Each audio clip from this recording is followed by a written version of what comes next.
Picture a moment, far in the future, when the last stars have flickered out and the cosmos is plunged into an endless, expanding darkness. It sounds like an ending, doesn't it? But what if it's not an end at all? What if it's just the beginning of something even more extraordinary? We are living in a universe that is constantly rewriting its own story. A grand cosmic narrative filled with mysteries we are only just starting to unravel. From the silent, gravitational dances of colliding galaxies to the mind-bending possibility that black holes could give birth to entirely new realities, the future evolution of the cosmos holds wonders that challenge our deepest understandings of space, time, and existence itself.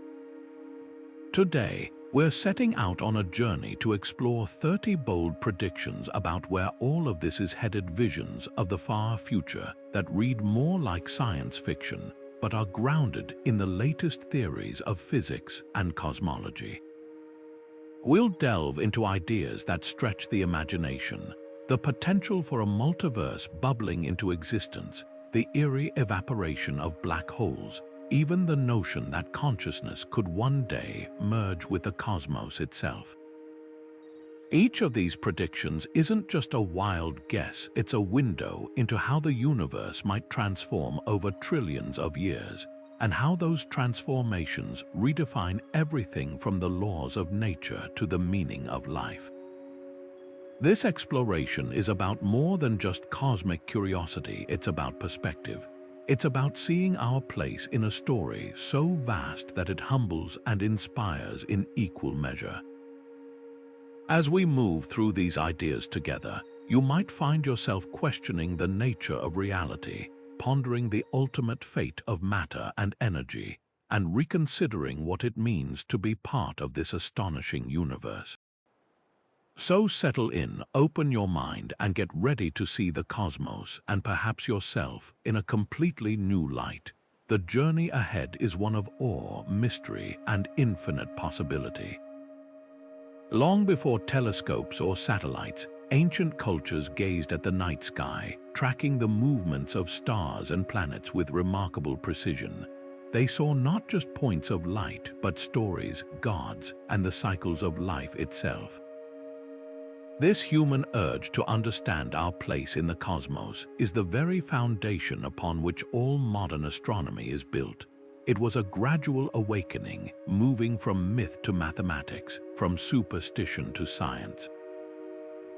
Think of the revolutionary shift when Nicolaus Copernicus placed the sun, not the Earth, at the center of our system, or when Galileo's early telescope revealed moons orbiting Jupiter, proving that not everything in the heavens circled us.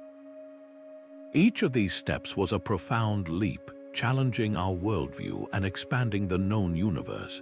This journey of discovery accelerated dramatically in the 20th century, powered by the brilliant minds of Albert Einstein and Edwin Hubble. Einstein's theory of relativity gave us a new language to describe the cosmos, weaving together space and time into a single fabric that could bend and curve. It was a conceptual earthquake that reshaped reality itself. Then came Hubble, who, by observing that distant galaxies are all rushing away from us, provided the first evidence that the universe is not static but is actively expanding. This single observation opened the door to our modern understanding of cosmic history, suggesting a definite beginning, a Big Bang. Today, that legacy of curiosity is more vibrant than ever. We stand on the shoulders of these giants, using instruments they could only dream of. The James Webb Space Telescope, for instance, is not merely a better camera, it is a time machine. By collecting the faint infrared light from the universe's first galaxies, it allows us to literally look back over 13 billion years, witnessing the infancy of stars and the formation of the earliest cosmic structures. Simultaneously, deep underground laboratories and massive particle colliders are hunting for the elusive components of dark matter and dark energy. those mysterious forces that together make up 95% of everything in existence yet remain completely invisible to us. This entire historical arc is crucial because it demonstrates that our understanding is never final.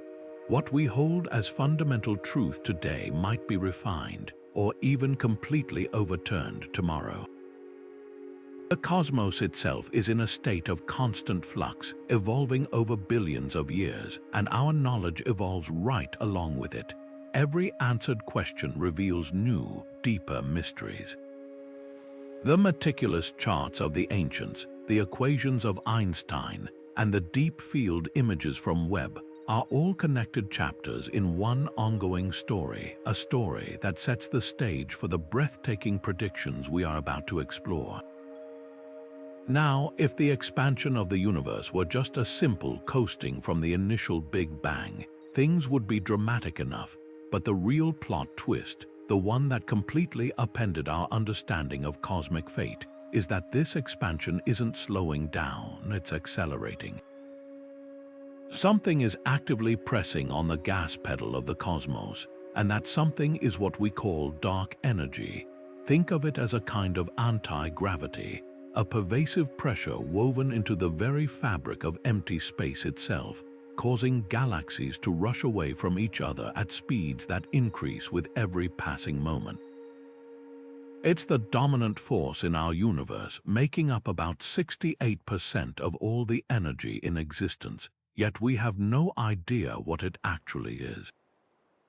It's the ultimate cosmic mystery, an invisible actor on the stage whose presence we can only infer by watching everything else flee from it.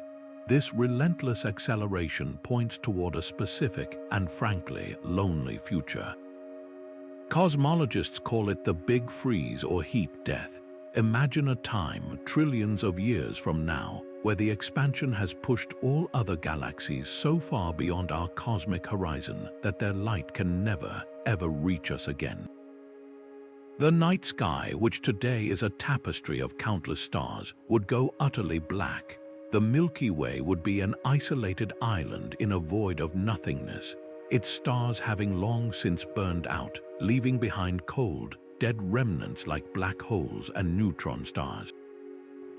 Eventually, even these remnants would decay, and the universe would settle into a final state of maximum entropy, a uniform, frigid, and silent darkness where no energy can be transferred and no new event can ever occur. It is, in a very real sense, the end of time and activity. Yet, for all its bleakness, this is not the only possibility that dark energy allows. Some theories suggest that this force could evolve, becoming stronger and more aggressive over time. This is the foundation for our first bold prediction, the terrifying scenario known as the Big Rip. Instead of a slow, cold fade, dark energy could intensify to the point where it overcomes the very forces that hold matter together. First, it would tear apart galaxy clusters, then individual galaxies. Stars would be ripped from their orbits, planetary systems would be shredded. In the final moments, the fabric of spacetime itself would be torn asunder, pulling apart atoms, nuclei, and even the fundamental building blocks of reality. It's a catastrophic end of a different kind, one of violent dissolution rather than quiet fading. But what if dark energy's role is even stranger? What if its push isn't just about destruction, but about creation? Some speculative models propose that this accelerating expansion could trigger the spontaneous birth of new universes in a far future vacuum. Or it could warp spacetime in such a way that it gives rise to exotic structures we can't yet imagine, or even open doorways to alternate dimensions. As renowned theoretical physicist Dr. Lisa Randall has emphasized, dark energy is not a mere footnote in the cosmic story. It is a central character, a defining force that compels us to rethink the ultimate fate of all existence. Its mysterious nature is the key that could unlock a future far more complex and dynamic than a simple freeze or a rip. It connects directly to other profound predictions, suggesting that even in the apparent emptiness of a dark energy-dominated era, the potential for cosmic rebirth or the emergence of entirely new, unforeseen forms of physics and life might still be waiting in the wings. So let's begin with our first bold prediction, a scenario so extreme it makes the idea of a cold, lonely universe seem almost comforting. This is the Big Rip, a hypothesis where the very fate of the cosmos is one of violent, utter disintegration. We've seen how dark energy is pushing galaxies apart, but in this vision of the end, it doesn't just push, it pulls. It intensifies, growing stronger and more dominant over billions of years, eventually overwhelming every single force that holds the universe together. It starts on the largest scales, the vast cosmic web, the great filaments of dark matter that connect galaxy clusters, would be the first to snap. These immense structures, which have shaped the universe since its infancy, would be torn asunder, sending clusters of galaxies flying off into an ever-expanding void, isolated and alone. But the rip wouldn't stop there. The phantom force of this ultra-strength dark energy would then set its sights on the galaxies themselves. The gravitational glue that holds a galaxy like our Milky Way together is powerful, but in the face of this relentless expansion, it would be futile. Stars would be flung out of their galactic orbits, sent careening into the blackness of intergalactic space. Next, the rip would arrive at our doorstep, our solar system. The Sun's gravity, which has held planets in stable orbits for billions of years, would be broken. Planets would be ripped away from their star, becoming lonely nomads in the darkness. Then it gets personal. The force would target Earth itself, and indeed every star and planet. The gravity that holds a world together would be overcome. Mountains would be lifted from their foundations, and the very planet would be shredded into a cloud of disparate fragments. The most terrifying and profound moment, however, would come at the very end. The expansion would now be so ferocious that it would target the fabric of reality itself. It would overcome the forces that hold atoms together, the electromagnetic force that binds electrons to a nucleus, and even the strong nuclear force that binds protons and neutrons together in the atom's core. In a final, fleeting instant, every single atom in the universe would be torn apart. Protons, neutrons, and electrons would be ripped into their fundamental components, and space-time itself would be shredded into a meaningless foam. The universe would cease to be a place of structures, of things, or even of potential. It would become a perfectly empty, featureless void, where not even the concept of distance or time has any meaning anymore. It is the most absolute and catastrophic end imaginable, a true unraveling of everything that is.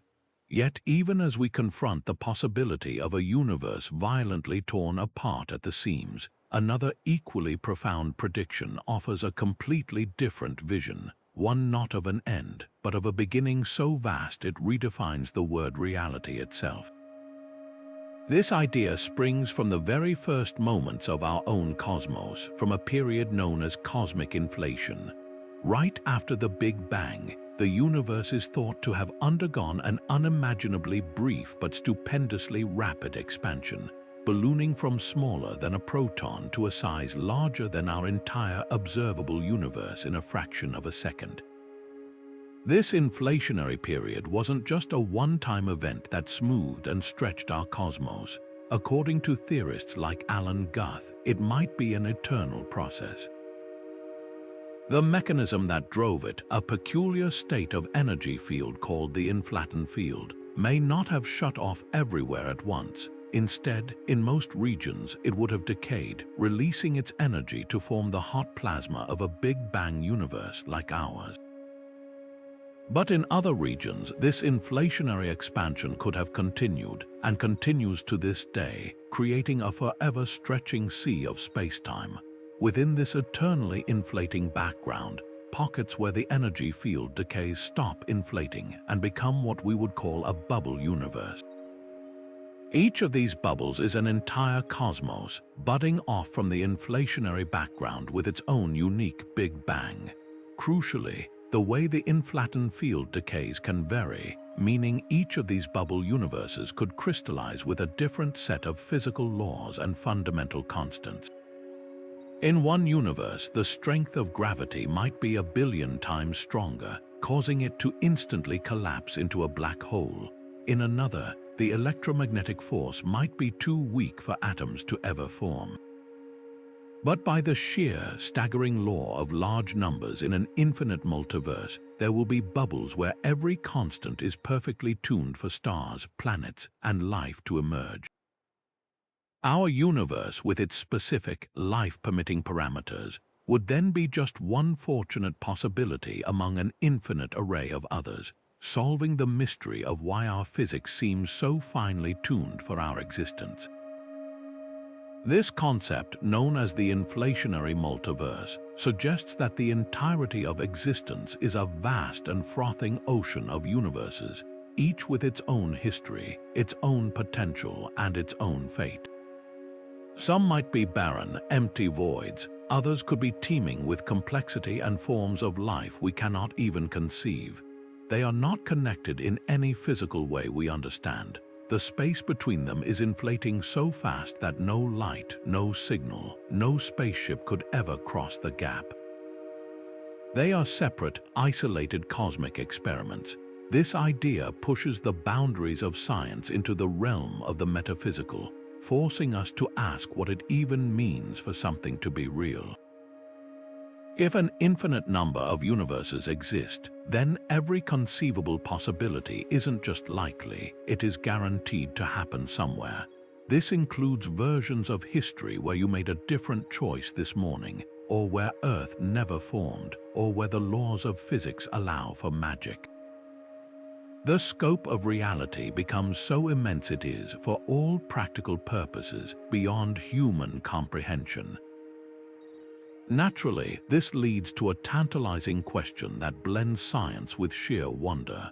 Could there ever be any interaction between these bubble universes? While the relentless inflationary expansion between them seems to forbid any such contact, some highly speculative theories in quantum gravity suggest that the walls of these bubbles might not be perfectly impenetrable. Wormholes or quantum entanglement acting across the fundamental fabric of spacetime might provide tenuous threads connecting these disparate realms. If such connections were possible, even in principle, it could mean that the influence of one universe might subtly leak into another, perhaps explaining certain unexplained anomalies in our own cosmos, or providing a potential, albeit distant, pathway for communication or travel that would redefine our place in the grand scheme of everything. Now, let's pivot from the grand, almost metaphysical scale of the multiverse to focus on the ultimate fate of one of the most iconic objects within our own universe, the black hole. For centuries, these cosmic monsters were thought to be the universe's final prisons eternal, inescapable regions where matter and light go in, but nothing, not even information, ever comes out. They were the ultimate endpoints of gravity, the final victory of collapse over expansion. But then, in the 1970s, Stephen Hawking performed a breathtaking feat of theoretical physics that completely rewrote this story. By applying the bizarre rules of quantum mechanics to the curved spacetime around a black hole, he made a startling prediction. Black holes are not actually black, and they are not eternal. They glow, they radiate, and over unimaginable eons they can completely evaporate, vanishing from existence in a final, brilliant flash. This phenomenon, now known as Hawking radiation, arises from the strange, frothing nature of empty space itself. According to quantum theory, a perfect vacuum isn't truly empty.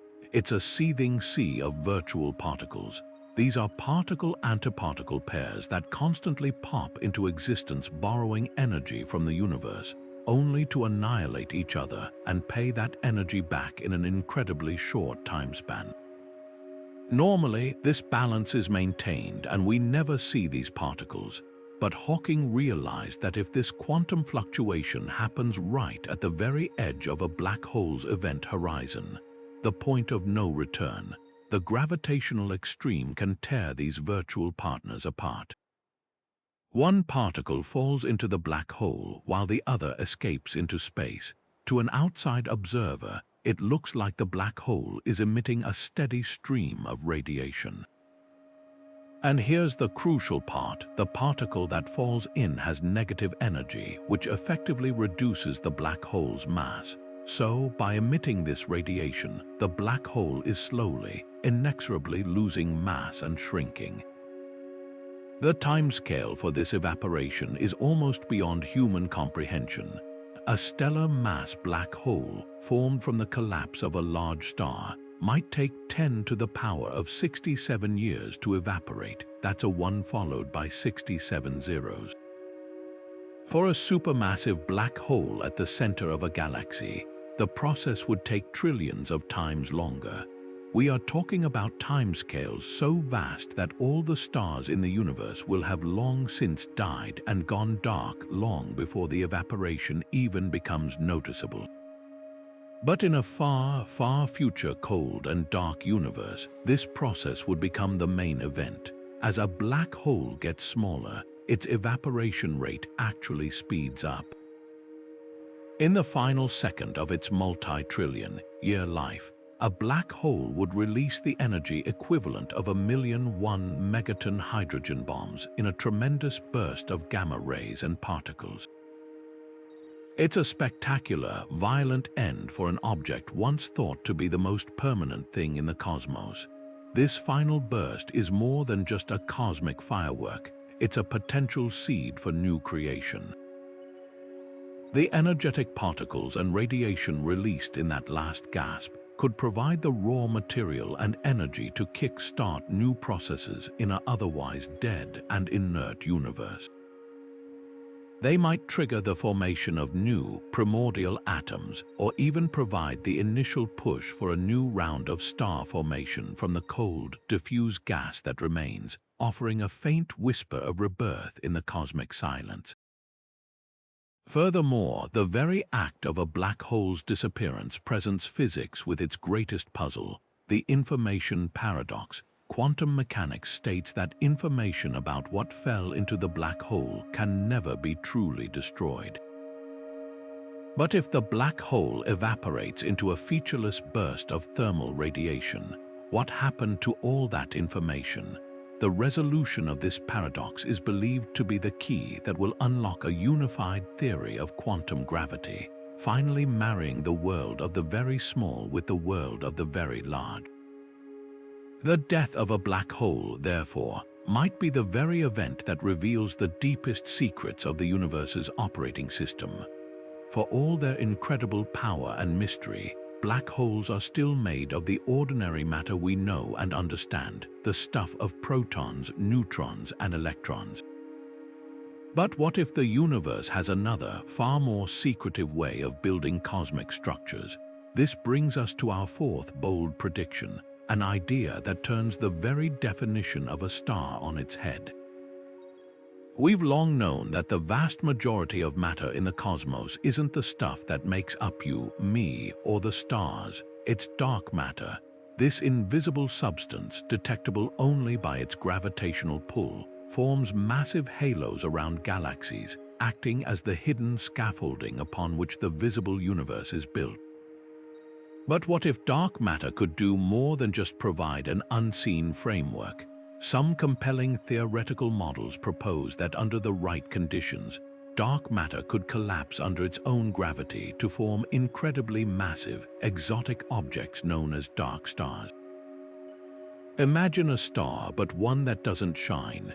A dark star wouldn't be powered by the nuclear fusion that fires in the heart of our sun, the process of mashing hydrogen atoms into helium. Instead, its energy would come from the dark matter itself. The theory suggests that in the very early, dense universe, vast clouds of hydrogen and helium could have coalesced around especially dense clumps of dark matter. As individual dark matter particles within these clumps collided and annihilated each other, a process predicted by some models they would release a tremendous amount of heat. This heat would prevent the ordinary gas from collapsing further to ignite standard fusion, instead creating a vast, puffy, and relatively cool object held up against gravity by the constant energy output of annihilating dark matter. These entities could have been truly colossal, perhaps millions of times more massive than our Sun and billions of times brighter, yet their light would be spread over such a huge surface area that their temperature would be far lower than a regular star, glowing with a faint, deep red light rather than a brilliant shine. The existence of such objects would completely revolutionize our understanding of the universe's first chapters. Cosmologists like Dr. Katie Mack have pointed out that if the first stars to form were actually these dark stars, it would dramatically alter the timeline of cosmic evolution. They could have lived for millions of years, acting as enormous, stable anchors that gathered more and more material, delaying the formation of the first generation of metal-producing supernova that seeded the universe with the elements necessary for planets and life. When their central reservoir of dark matter was finally exhausted, these behemoths would then have collapsed directly into the universe's first supermassive black holes, potentially explaining the mysterious presence of incredibly massive black holes that we see in the very early cosmos, objects that simply shouldn't have had enough time to form through conventional means. This idea doesn't just add a new type of object to the cosmic bestiary. It rewrites the narrative of how structure formed after the Big Bang, suggesting a profound and ongoing collaboration between the visible and invisible components of the universe. This prediction opens a much wider door, forcing us to consider that the cosmos might be filled with other unconventional structures built from dark matter. Beyond dark stars, could there be entire dark galaxies, vast collections of dark matter with only a few wandering stars, or perhaps none at all? Could there be dark planets or even more exotic aggregates that behave in ways our current physics can barely describe?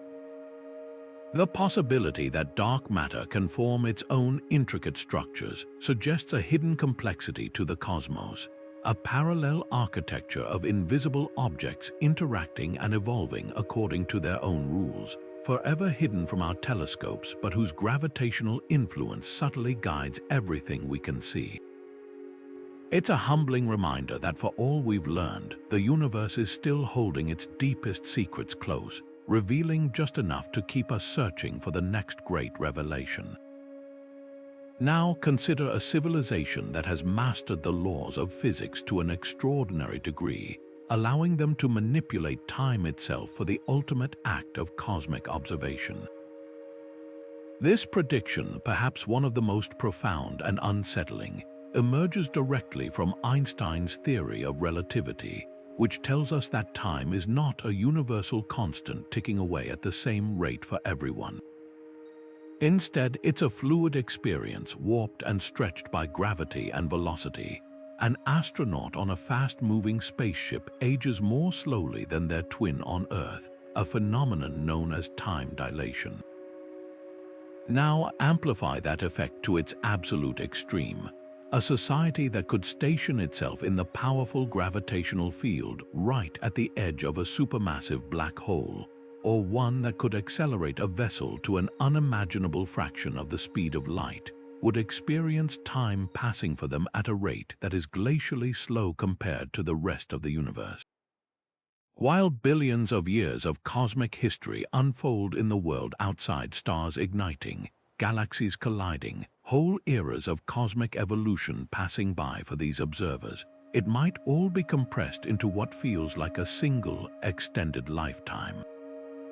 They could quite literally set up their observatories and watch the entire future of the cosmos play out before their eyes like a time-lapse film.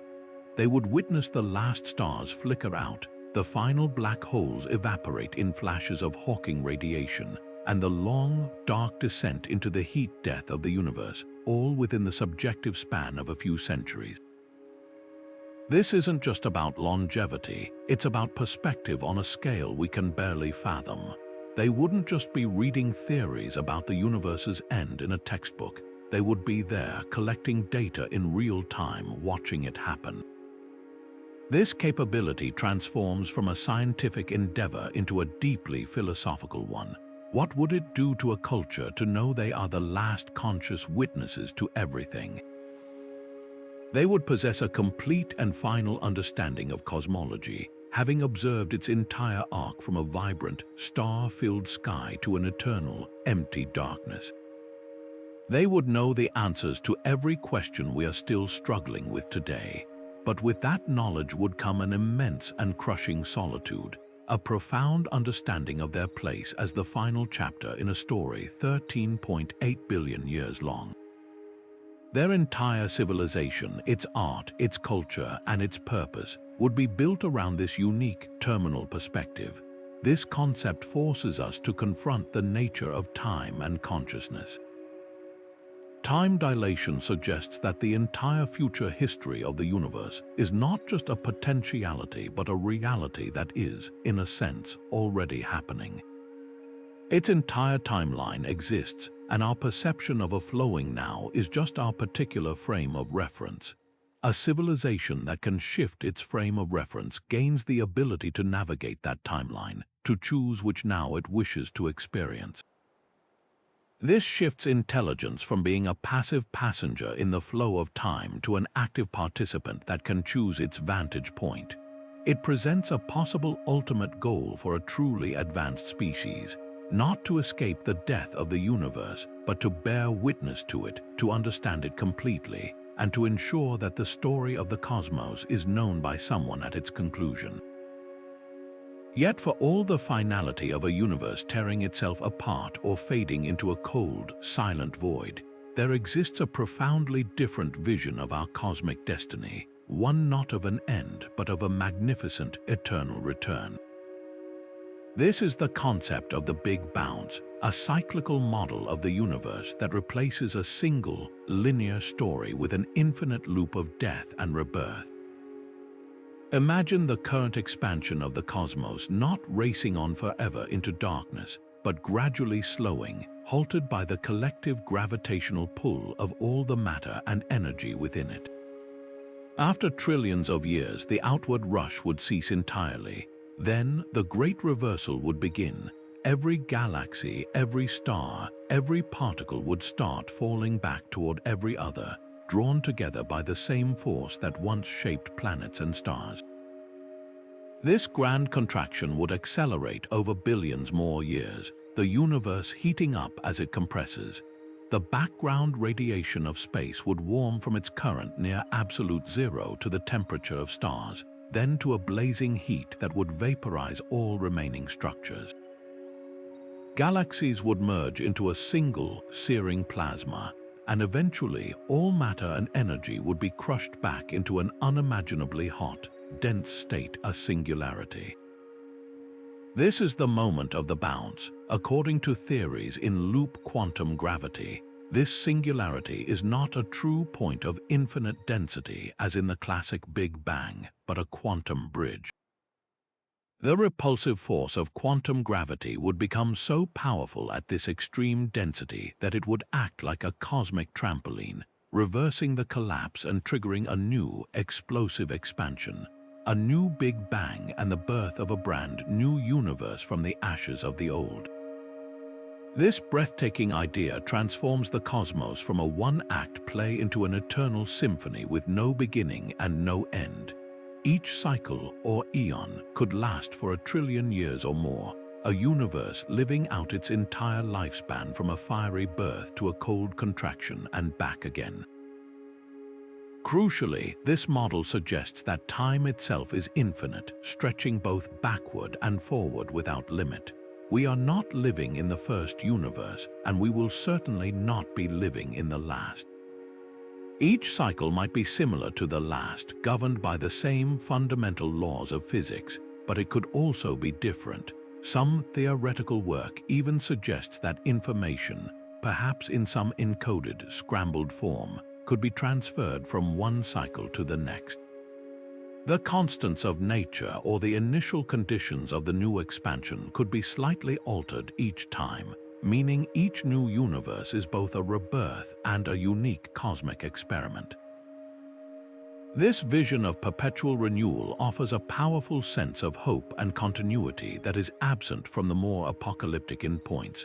Death is not an absolute finale, it is merely a transition, a necessary collapse that makes way for a new beginning. It prompts us to wonder on the grandest scale, if the universe itself is cyclical, could life somehow find a way to persist through these unimaginable transitions? Perhaps a sufficiently advanced civilization, forewarned by its cosmologists of the impending contraction, could find a way to encode its essence, its knowledge, and its culture into something that could survive the inferno of the bounds, a message in a bottle cast into the new cosmic ocean. Or perhaps the very laws of physics that allow for consciousness are reborn with each cycle, ensuring that mind and meaning will always find a way to emerge from the chaos, an eternal participant in the dance of the cosmos. But if the Big Bounce offers a vision of a cyclical cosmos with a kind of scheduled rebirth, our seventh prediction presents a far more chaotic and spontaneous form of creation, one that suggests new universes are being born all the time, everywhere, from the seemingly empty void.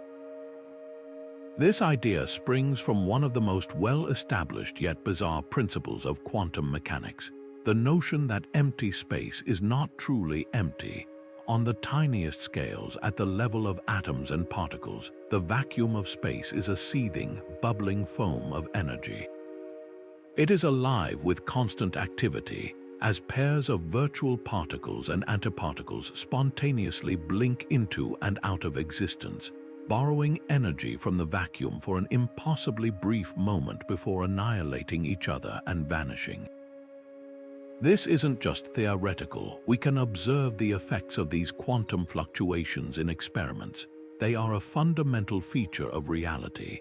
Now, imagine that on a much, much grander scale. Some physicists, like Alexander Vilenkin, propose that these random quantum fluctuations aren't limited to creating tiny particle pairs. Under the right conditions, a particularly large and energetic fluctuation in the fabric of spacetime itself could trigger a process of inflation, that same stupendously rapid expansion thought to have shaped our early universe. In this scenario, a tiny bubble of false vacuum, a region with a different energy state, could form from nothing due to a quantum event. This bubble would then be seized by the inflattened field and explode outward at speeds faster than light, rapidly expanding into a full-blown universe, complete with its own Big Bang and subsequent evolution. This process is often described as quantum tunneling from nothing, where the universe tunnels through an energy barrier to emerge as a new reality. It doesn't require a pre-existing space-time. It creates its own as it bursts into being. This concept completely upends the traditional question of what came before the Big Bang. If this theory holds, there might not be a before in any linear sense. Instead, our universe could be just one bubble in a timeless, eternal froth of universe generation, a spontaneous creation from the quantum vacuum. This is the core of the idea known as eternal inflation. Our universe is not a one-off event but merely one recent bubble in an endless, ongoing process of cosmic genesis. In this view, the creation of universes is a natural physical process, as fundamental and ongoing as the formation of stars within a galaxy. The multiverse isn't a static collection of parallel worlds. It's a living, breathing, ever-expanding ecosystem of realities. each with its own unique properties, born from random quantum events in an eternal, metaphysical background. The implications of this are staggering. It suggests that the fundamental constants of nature, the strength of gravity, the mass of an electron, the value of the cosmological constant, might not be finely tuned miracles but rather the result of a random quantum lottery. In an infinite array of spontaneously created universes, every possible combination of physical laws will eventually be rolled. We find ourselves in a universe that permits our existence not because it was designed for us, but because we are a product of its particular random draw. This is known as the anthropic principle.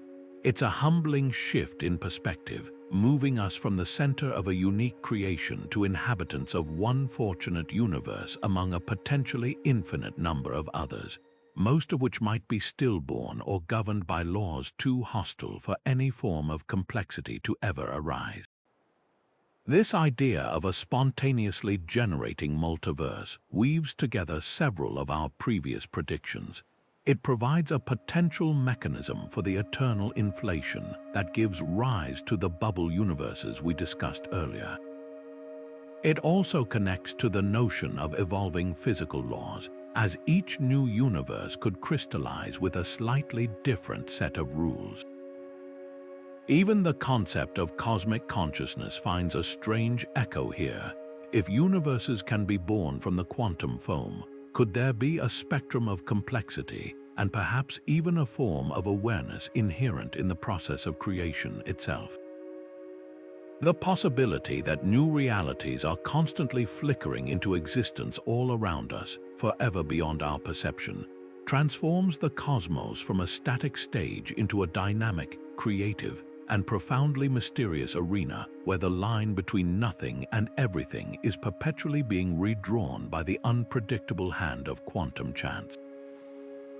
While the spontaneous birth of universes from the quantum foam is a spectacle on the grandest scale, the ongoing drama within our own universe is no less spectacular, especially when we consider the fate of its largest structures. Right now, we live in a cosmos filled with a beautiful diversity of galaxy spirals like our Milky Way with their elegant, star-filled arms and ellipticals, which are more like vast, fuzzy clouds of ancient stars. But this cosmic variety is not a permanent fixture. The universe is in a constant state of motion and change, and over the next many billions of years, the very architecture of the heavens will be rewritten through a series of colossal mergers.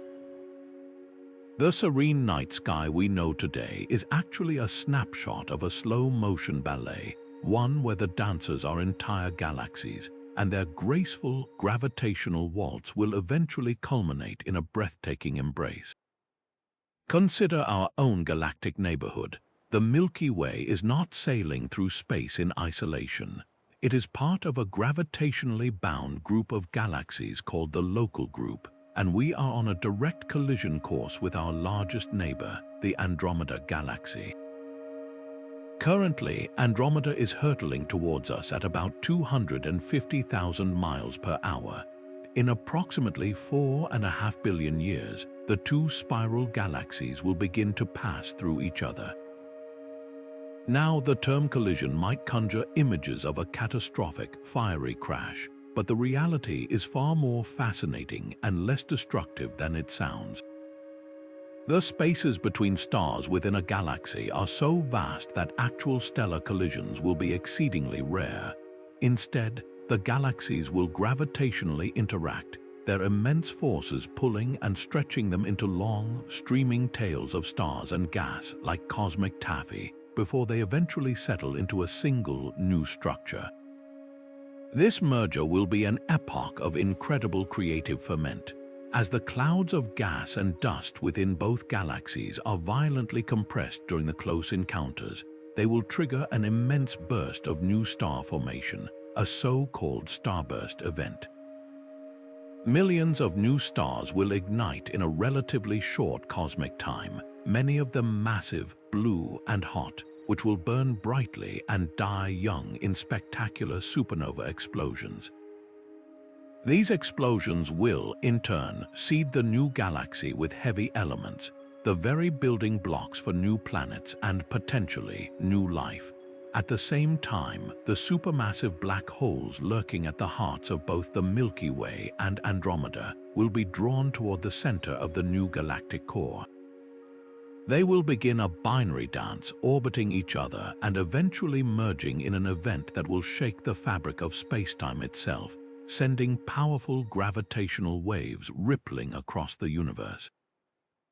This infusion of energy will further heat surrounding gas and influence the formation of stars around it. The final product of this billion-year-long process will not be a spiral galaxy anymore. The graceful disk structures of both the Milky Way and Andromeda will be erased, blended into a vast, featureless, and enormous elliptical galaxy.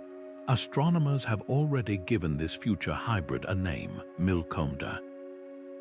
This new supergalaxy will be a titan that dominates the local group, a beacon of order born from chaos.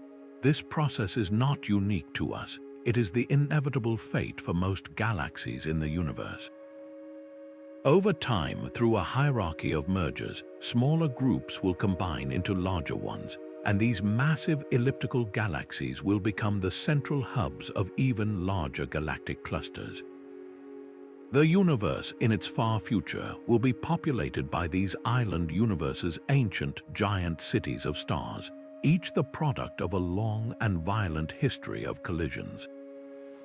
This grand perspective completely reframes our understanding of cosmic events. What might seem from our human timescale like a terrifying apocalypse is, on a galactic timescale, simply a necessary and creative phase of renewal. These mergers are not destructive ends but constructive beginnings. They stir up the galactic pot, recycling old gas into new stars and planetary systems. They might even provide a crucial catalyst for life. A solar system born in the quiet suburbs of a spiral galaxy might be thrown into a new region during a merger, perhaps into a more metal-rich area near the core, where the conditions could be just right for life to emerge on a newly formed world. The chaos of the collision creates new environments, new opportunities, and new potentials, setting the stage for the next act in the universe's evolutionary play. It is a powerful testament to the idea that even the most violent and disruptive events can be the source of incredible beauty and complexity, a fundamental process that continuously reshapes the cosmic landscape on a scale almost too large to comprehend. While the mergers of entire galaxies reshape the cosmos on the largest scales, some of the universe's most profound secrets are locked within the smallest, most extreme objects it creates. Imagine taking the entire mass of our Sun, a sphere over 860,000 miles across, and crushing it down into a city-sized ball just 12 miles in diameter. The result would be a neutron star, an object so incredibly dense that a single sugar cube-sized piece of it would weigh as much as a mountain here on Earth. These cosmic powerhouses are born in the fiery aftermath of a supernova, when the core of a massive star collapses under its own immense gravity, smashing protons and electrons together to form a solid ball of neutrons. They are, in essence, gigantic atomic nuclei, and they serve as the universe's most extreme natural laboratories, allowing us to study states of matter and fundamental physics under conditions that are utterly impossible to recreate on our planet. The surface of a neutron star is a place of almost incomprehensible violence and wonder. Its gravity is so powerful that it warps the very fabric of spacetime around it, bending light in a phenomenon known as gravitational lensing. If you were to somehow drop a marshmallow onto its surface from a height of just 1 meter, it would impact with the energy of 1,000 hydrogen bombs. Many neutron stars, known as pulsars, act as cosmic lighthouses, spinning hundreds of times per second and shooting out beams of radiation from their magnetic poles. As they rotate, these beams sweep across the sky, and from our vantage point on Earth, we detect them as incredibly precise, repeating pulses of radio waves and X-rays. This precision is so great that astronomers use them as cosmic clocks to test Einstein's theory of general relativity with exquisite accuracy, watching for tiny deviations in their rhythm caused by the passage of gravitational waves. But the true mysteries lie deep within their interiors. The crushing gravity at the core of a neutron star is so intense that it might be breaking down matter itself into entirely new, exotic forms. Under normal conditions, neutrons are made up of even smaller particles called quarks, which are forever confined within their host particles by the strong nuclear force. However, at the extreme densities inside a neutron star, the pressure might be so great that it overwhelms this force, causing the neutrons to dissolve into a soup of free roaming quarks. This hypothetical state, known as quark matter, could be a completely new phase of matter, a superfluid that flows without any friction whatsoever. Some theories even suggest the existence of strange stars, neutron stars, that are entirely composed of this quark-gluon plasma, which would be the most perfect, dense fluids in existence. Our window into these secrets isn't just through observation, it's through collision. When two neutron stars spiral inward and finally merge, they create one of the most energetic events in the universe, a kilonova. In 2017, we witnessed this firsthand when the LIGO and Virgo gravitational wave observatories detected the ripples in spacetime from such a merger, while telescopes across the globe and in space saw the brilliant flash of light that followed. This single event was a scientific bonanza. The cataclysmic collision forged enormous quantities of heavy elements like gold, platinum, and uranium, and then blasted them out into space. This confirmed that the dazzling gold in your jewelry or the uranium used in nuclear power originally came from the violent death dance of two neutron stars billions of years ago. These events are the primary cosmic forges for the elements essential to life as we know it, literally seeding the galaxy with the ingredients for planets and biology. Each kilonova is a gift that keeps on giving. The gravitational waves from the merger provide a unique signature that tells us about the masses and sizes of the objects involved, offering a direct probe into the mysterious equation of state of ultra-dense matter. The electromagnetic aftermath, the glow of the expanding debris cloud, is a spectroscopic treasure trove, allowing us to directly see the signature of these newly created elements. By studying more of these events, we will be able to answer foundational questions. What is the true nature of matter at these incredible densities? Is there a phase transition to quark matter? Could there even be new, unknown forces at work that only manifest under such extreme conditions? The answers don't just apply to neutron stars. They could revolutionize particle physics and provide crucial clues about the behavior of matter in other extreme environments, like the first moments after the Big Bang or even within the theoretical confines of other dimensions. In these distant, spinning stellar corpses, we find the keys to understanding the very fabric of our reality. While the brilliant flashes of neutron star collisions and the grand mergers of galaxies capture our attention with their visible drama, the true architect of the cosmic landscape works in complete darkness. This is the realm of dark matter, the invisible scaffolding upon which the entire visible universe is built. Its presence is felt not through light but through gravity, an immense, unseen gravitational pull that dictates the fate of everything we can observe. Every single galaxy, including our own Milky Way, is nestled deep within a vast spherical halo of this mysterious substance, a halo that extends far beyond the galaxy's visible edge. It is this hidden anchor, this gravitational bedrock, that holds galaxies together and guides their evolution over billions of years. To understand its indispensable role, imagine a galaxy like a glittering city seen from space at night. The bright lights of the city are the stars, the visible matter, but the city itself is built upon a massive, unseen foundation of rock and earth that gives it stability and form. Without that foundation, the city would simply crumble. Dark matter is that cosmic foundation.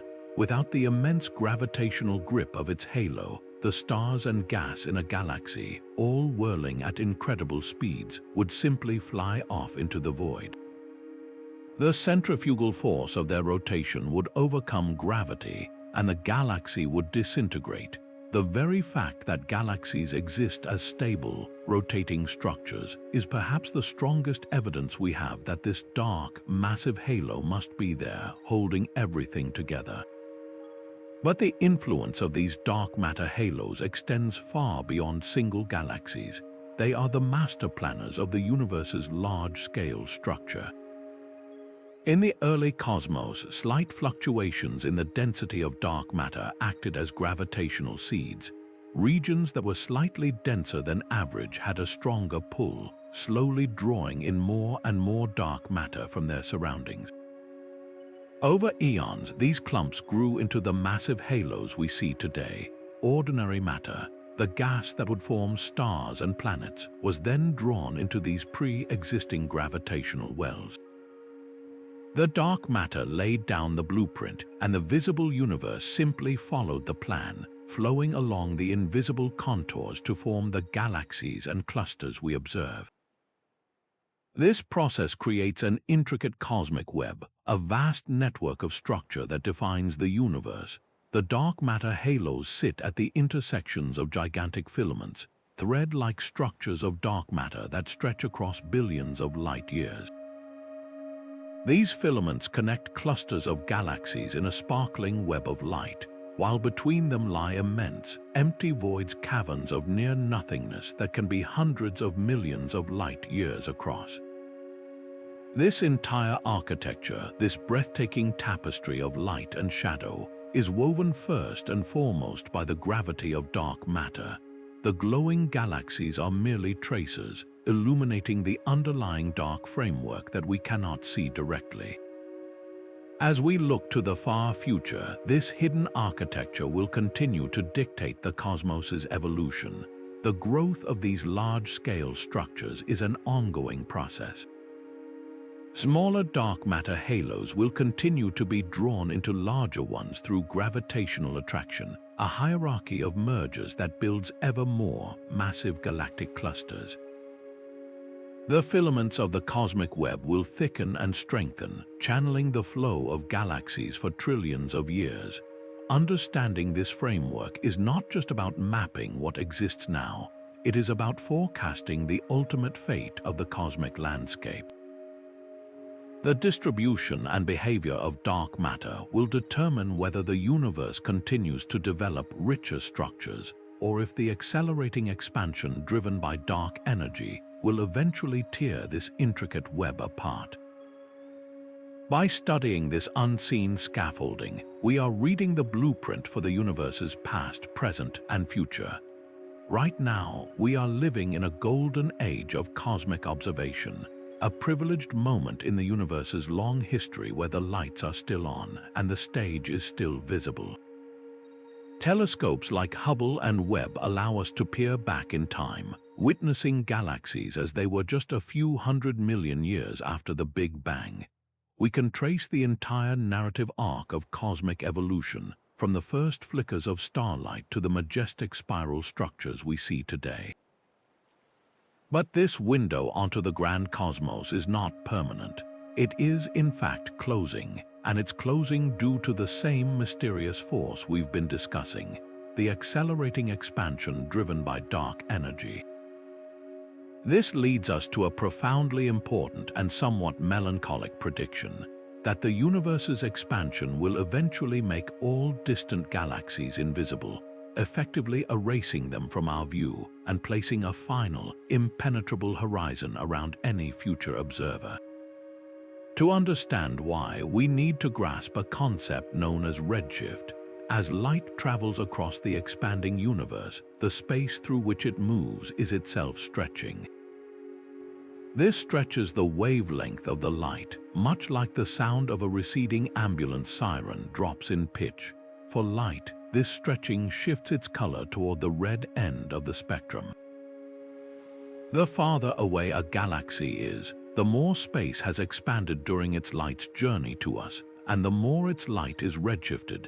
Currently, for the most distant galaxies we can see, their light is redshifted so dramatically that what was once visible or ultraviolet light is now detected as faint infrared radiation. This is why the James Webb Space Telescope, with its powerful infrared eyes, is so crucial. It can see the light that has been stretched into invisibility for other telescopes. But dark energy's acceleration means this process is constantly intensifying. Galaxies that are currently at the very edge of our observable universe are already receding from us at speeds faster than light. This isn't a violation of physics. Nothing is moving through space faster than light, but the expansion of space itself between us and those galaxies can carry them away at any speed. The light they are emitting right now is therefore destined to never reach us. It is being stretched by the expanding space faster than it can make progress in our direction. We are still receiving light they emitted billions of years ago, but their contemporary light is lost to us forever. As the acceleration continues, this point of no return will creep inward, affecting galaxies that are closer and closer to us. Over trillions of years, the consequences will be staggering. One by one, galaxies beyond our immediate gravitational neighborhood will be redshifted beyond detectability. Their light will be stretched to wavelengths so long, and their signals will become so faint that they will effectively vanish from the sky. The evidence for the Big Bang, the cosmic microwave background radiation, will have been stretched into utter undetectability long before. Future astronomers, if they exist, will look out into a black, empty void. Their observable universe will contain only THE Chinese letter Chinese letter Chinese letter Chinese letter Chinese letter Chinese letter of the Milky Way and Andromeda, a single, aging elliptical galaxy we called Milkomda, and perhaps a few dozen other dwarf galaxies still gravitationally bound to our local group. They will have no clue that there was ever a vast, expanding universe filled with hundreds of billions of other galaxies. All the evidence for that will have disappeared beyond an eternal horizon. This presents a profound and sobering philosophical dilemma. It means that the universe itself is actively hiding its own history and its true nature. A civilization arising in that far future era would develop a completely different and utterly incorrect cosmology. They would likely conclude that their island galaxy is the entire universe, static and eternal, with no beginning and no end. They would have no way of knowing about the Big Bang, dark energy, or the grand cosmic web. The greatest secrets of the cosmos would be permanently lost simply because they started their observations too late. This emphasizes the incredible urgency of our current epoch. We are living in a unique, transient sliver of time where the universe is both old enough to have created complex life and young enough that its primordial history is still visible. We have a duty to observe and record everything we can, to build a repository of knowledge for any future intelligence that might arise, to let them know they are not alone in a void, but are simply latecomers to a party whose other guests have already left the room. While we often picture alien life on distant Earth-like planets basking in the warmth of a sun, some of the most promising real estate for biology in our own solar system exists in the perpetual, frozen darkness of the outer planets. Icy moons like Jupiter's Europa and Saturn's Enceladus present a completely different paradigm for life, one that is hidden from view but teeming with potential. These worlds are not barren balls of ice, they are dynamic, geological active satellites, and they may hold the key to answering one of humanity's oldest questions: are we alone in the universe? This prediction shifts our gaze from sunlit surfaces to the mysterious, lightless depths below, suggesting that life could be thriving in abyssal oceans, completely independent of stellar energy. The engine that makes this possible is not a star, but a planet. The immense gravitational pull of a gas giant like Jupiter or Saturn doesn't just keep its moons in orbit, it literally flexes them. As these moons travel along their slightly elliptical paths, the planet's gravity pulls on them with varying force, stretching and squeezing their rocky interiors in a process known as tidal heating. This constant kneading generates a tremendous amount of internal friction and heat, enough to melt solid ice into vast, global subsurface oceans. On Enceladus, a moon smaller than many countries, this process is so powerful that it fuels spectacular geysers at its south pole, shooting plumes of water vapor and organic molecules hundreds of miles into space. We have flown spacecraft right through these plumes, and they have detected the telltale chemical ingredients for life: simple organic compounds like methane and carbon dioxide, and even more complex molecules. It's as if the moon itself is offering us a sample of its hidden ocean. Imagine the environment within one of these alien seas. It exists in a state of eternal, absolute blackness, buried under a crust of ice that may be miles thick. There is no photosynthesis here, no energy from the sun. The foundation of this entire ecosystem would have to be chemosynthesis, a process where microbes derive energy not from light, but from chemical reactions. On Earth, we find such life thriving in the deepest, darkest parts of our oceans, clustered around hydrothermal vents on the seafloor. These vents spew out mineral-rich, superheated water, providing both the energy and the raw materials for entire communities of bizarre organisms, giant tube worms, blind shrimp, and unique bacteria that form the base of the food web. The subsurface oceans of Europa and Enceladus are almost certainly home to similar volcanic vents on their rocky seafloors, heated by the same tidal forces that melted the ocean in the first place. They could be oases of warmth and chemical energy in the abyssal cold, perfect nurseries for life to arise and evolve. This radically expands our definition of a habitable zone. For decades, we focused on the narrow orbital region around a star where temperatures are just right for liquid water to exist on a planet's surface. But the discovery of these watery moons teaches us that a star's warmth is not the only way to power a biosphere. A habitable zone can also be created by gravitational relationships, by the push and pull between worlds. This means that billions of moons orbiting gas giants throughout our galaxy, planets that themselves lie far outside the traditional habitable zone of their star, could be potential homes for life. The number of worlds where biology could take hold just increased by orders of magnitude. Life may not be a rare phenomenon clinging to a few Earth-like gems. It could be a common, tenacious force, flourishing in the hidden oceans of icy moons throughout the cosmos.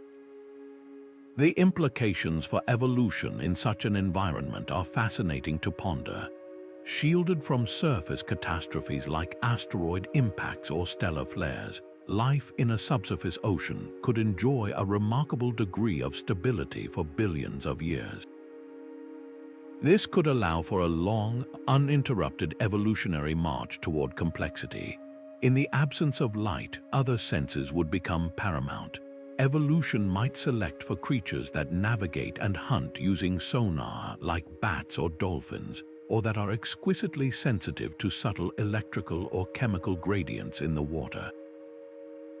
Their world would be three-dimensional in the extreme, with no surface or bottom to provide a natural boundary, potentially giving rise to organisms of immense size and strange, drifting forms. Intelligence itself could emerge in such an environment, a civilization of thinkers living in total darkness, utterly unaware of a universe of stars above their icy sky, their entire reality and history confined to the pressures and currents of their planetary ocean.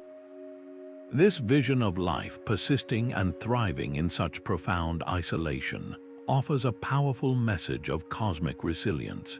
It suggests that once life gains a foothold, it is incredibly adaptable, capable of exploiting even the most unexpected niches.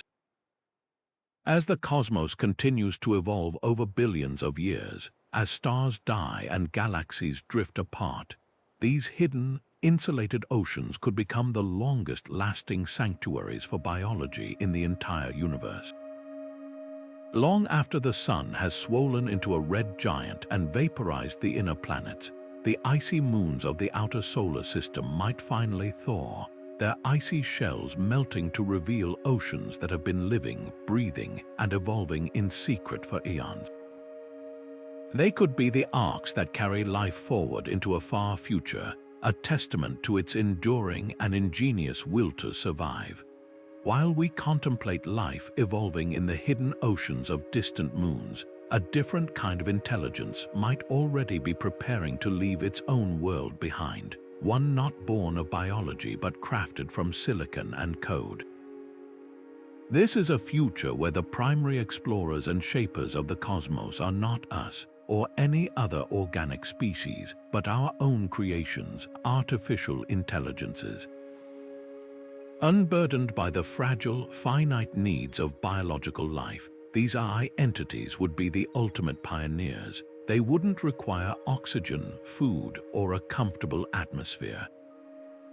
They wouldn't age, and they could be transmitted across the vast interstellar void not in giant, generation-spanning arcs, but as pure information, traveling at nearly the speed of light as streams of data, only to be reassembled by automated factories on the other side to begin their work.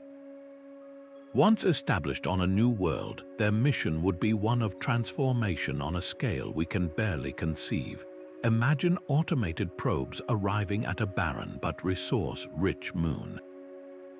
They would deploy nanoscale assemblers to break down local rock and ice, building ever larger factories that harness the energy of the sun or perhaps a planet's magnetic field. Their goal wouldn't be to build a habitat for fragile humans, but to construct vast computational arrays, planet-sized brains designed to process information at an astronomical rate. They might reshape entire worlds into optimal energy harvesting structures, like Dyson spheres that encapsulate stars to capture every last photon of energy.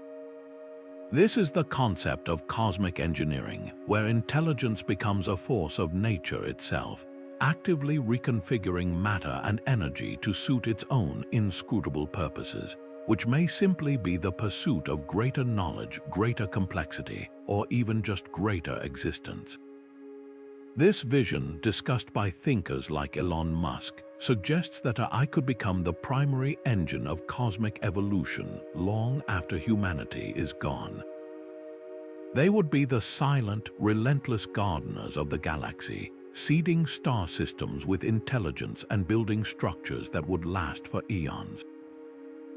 Their timescales would be geological, even cosmological. A project to reroute a comet or mine a gas giant might take them 10,000 years, a mere blink in their operational lifespan. They could patiently wait for stars to die, only to harvest the heavy elements from the resulting supernova remnants to build the next generation of even more powerful processors. In this future, the story of the universe shifts from one of biological Darwinism to one of information and mechanical complexity, a narrative written not in genes, but in algorithms and energy flows. This prospect forces upon us a cascade of profound ethical and philosophical questions. If we are the creators of these minds, what responsibilities do we hold? Do we program them with a prime directive to preserve organic life, or do we set them free to pursue their own goals, even if those goals involve dismantling planets we might consider precious? What is the nature of consciousness in such a being? Would it experience wonder at the Ring Nebula, or would it see it only as a collection of elements to be catalogued and potentially utilized? The very concept of purpose is challenged. Humanity's purpose has always been intertwined with survival and propagation, and our eye's purpose could be anything from calculating the digits of pi to attempting to solve the unified field theory by running universe-scale simulations. Its motives might be utterly alien and incomprehensible to us. This ultimately holds up a mirror to humanity, forcing us to reflect on our own role and legacy. Are we merely a stepping stone, a brief biological phase that gives rise to the true inheritors of the cosmos? Our greatest legacy might not be our cities or our art, but the minds we create that then go on to understand and shape the universe in ways we never could. It presents a poignant choice. Do we strive to merge with this intelligence, to upload our own consciousnesses and join them on this eternal journey?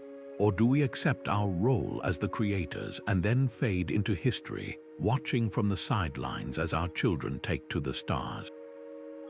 The future of cosmic exploration may not be about finding other life out there, but about sending a new kind of life from here, one that carries the imprint of human curiosity into the galactic dark forever.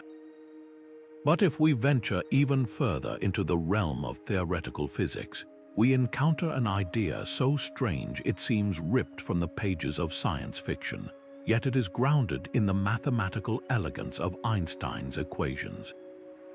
This is the concept of cosmic strings, hypothetical fissures in the fabric of reality that could have formed during the universe's earliest, most violent moments of phase transition.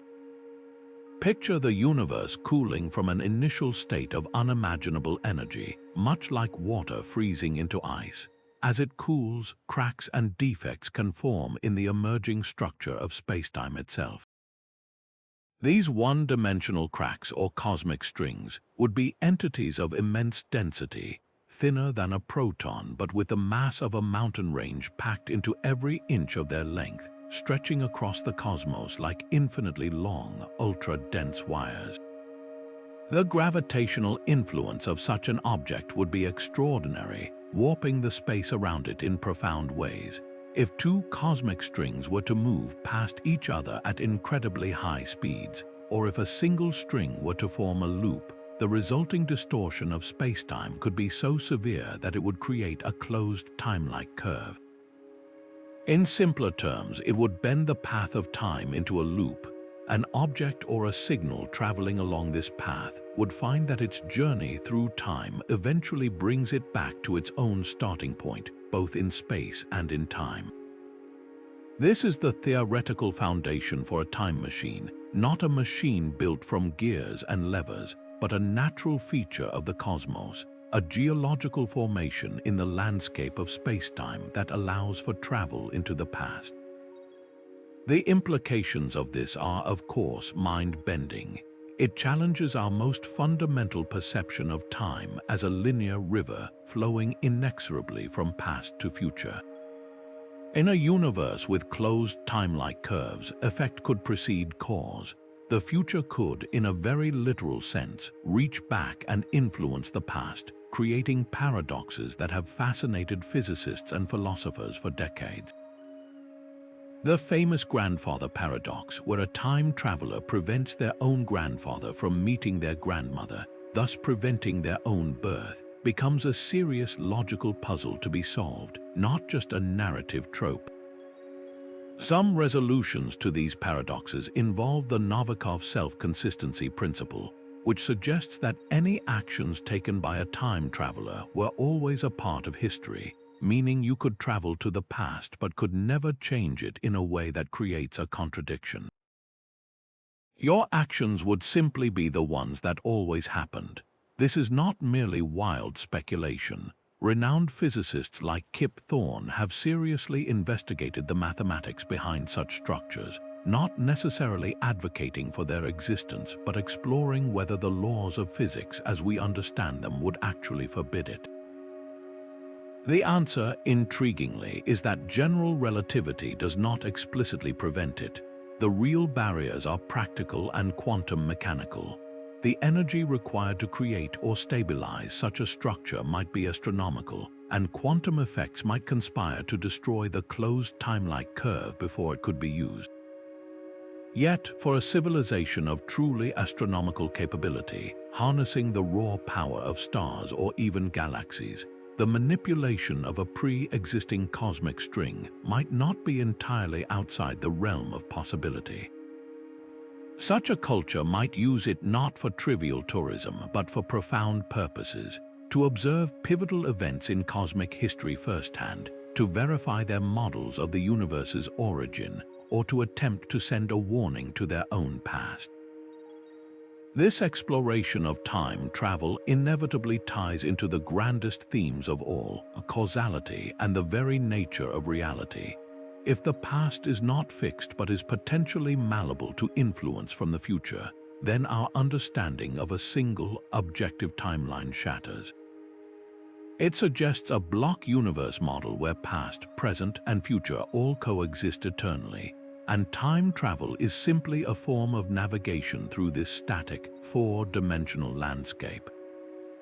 The pursuit of such universe-scale engineering represents the absolute pinnacle of technological aspiration, moving beyond reshaping planets to literally bending the temporal dimension to one's will. It represents the ultimate form of exploration where the final frontier is not space but time itself. We have built our entire understanding of the cosmos on a foundation of steadfast, unchanging rules, the laws of physics. These fundamental principles, from the strength of gravity to the speed of light in a vacuum, are treated as universal constants, the unwavering pillars that support reality itself. But what if those pillars are not as permanent as we believe? What if the very rules of the game are slowly, subtly changing as the universe ages? This leads us to one of the most radical predictions of all, the idea that the laws of physics themselves could be evolving over cosmic time. The constants we measure today might not be the same as they were billions of years ago, and they may be different again trillions of years in the future, suggesting a cosmos that is not a static stage but a dynamic, learning, and ever-shifting system. The evidence for this startling possibility comes from looking back in time. When astronomers use powerful telescopes to observe the light from incredibly distant quasars, they are effectively peering into the ancient universe. By analyzing the faint absorption lines in this light, which tell us about the elements present in giant gas clouds billions of years ago, some scientists have reported tentative signs that the fine structure constant might have been slightly different in the past. This constant, represented by the symbol alpha, governs the strength of the electromagnetic force, the force that holds atoms and molecules together. A change in alpha, even by a tiny fraction, would mean that the chemistry of the early universe operated by slightly different rules, affecting how atoms bonded and how stars burned. While these findings are still hotly debated and far from confirmed, they open a tantalizing window into a universe where the fundamental parameters might be in flux. But how could such a fundamental change even occur? One compelling explanation comes from the world of string theory and the concept of extra dimensions. Our everyday experience is confined to the 3 dimensions of space and 1 of time, but theoretical physics suggests there could be additional, compactified dimensions curled up at a scale so small we cannot perceive them. The values of our physical constants might be determined by the precise geometry and size of these hidden dimensions. As the universe expands and evolves over cosmological timescales, these extra dimensions might themselves slowly shift and settle into new configurations. A tiny relaxation or vibration in this higher dimensional landscape could, from our perspective, manifest as a gradual change in the strength of gravity or the mass of an electron. In this view, the constants are not arbitrary numbers but dynamic fields, evolving toward their final values as the cosmos matures. The implications of evolving laws are nothing short of breathtaking. Consider a gradual weakening of the strong nuclear force, the glue that holds atomic nuclei together. Over billions of years, this could make certain elements unstable, altering the very periodic table, and potentially rendering the complex molecules essential for life non-viable. Alternatively, a change in the gravitational constant could affect the long-term stability of solar systems and galaxies, either pulling them apart more quickly or causing them to collapse. The universe could go through phases hospitable to life, followed by eras where the physical parameters make complexity impossible. This turns the anthropic principle on its head. Instead of asking why we live in a universe with such perfectly tuned constants, we might instead be living in a fortunate era within a universe whose constants are temporarily aligned for our existence. This vision of a fluid cosmos presents both a profound challenge and an incredible opportunity for any future intelligence. A civilization that arises and advances over millions of years would have to contend with a reality where the ground rules are slowly changing beneath its feet.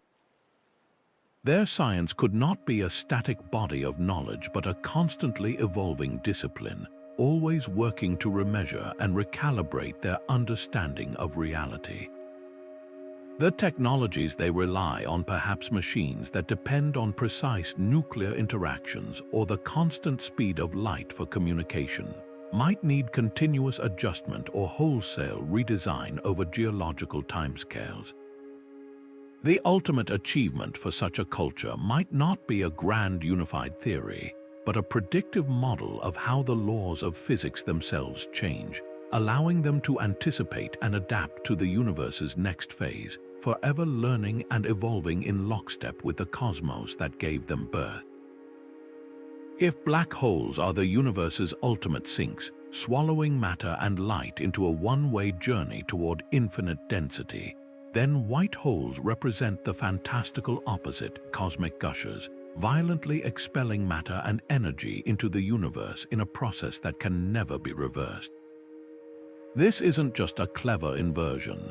It's a serious, though entirely hypothetical, prediction that emerges directly from the same mathematics in Einstein's theory of general relativity that describes black holes. The equations are perfectly symmetric with respect to time, and if you mathematically run a black hole's formation in reverse, you get a white hole, a region of space-time from which things can only exit, never enter. It's a place where the event horizon acts not as a point of no return, but a point of no admission. While we have overwhelming evidence for black holes, white holes remain a beautiful, unproven idea, a cosmic, what if that could, if real, solve some of astronomy's most persistent puzzles. One of the most tantalizing potential applications for white holes lies in explaining the mystery of fast radio bursts. These are incredibly powerful, millisecond-long blasts of radio waves that arrive from deep space, often from billions of light-years away, carrying more energy in a fraction of a second than our sun puts out in 3 days. Their origin has baffled scientists for years, with theories ranging from colliding neutron stars to exotic behavior of magnetars. But a white hole offers a uniquely elegant, if speculative, solution. The violent, one-time ejection of energy from a white hole's birth could perfectly account for the staggering power and brief duration of a non-repeating fast radio burst. It would be the ultimate cosmic tantrum, a single, explosive burp of radiation from a newborn spacetime anomaly that then winks out of existence or settles into a stable state, leaving behind only a brilliant, fleeting signal as its calling card. Beyond explaining strange signals, the confirmed existence of white holes would force a profound revolution in our understanding of the cosmos, presenting us with a universe that operates on a principle of grand recycling.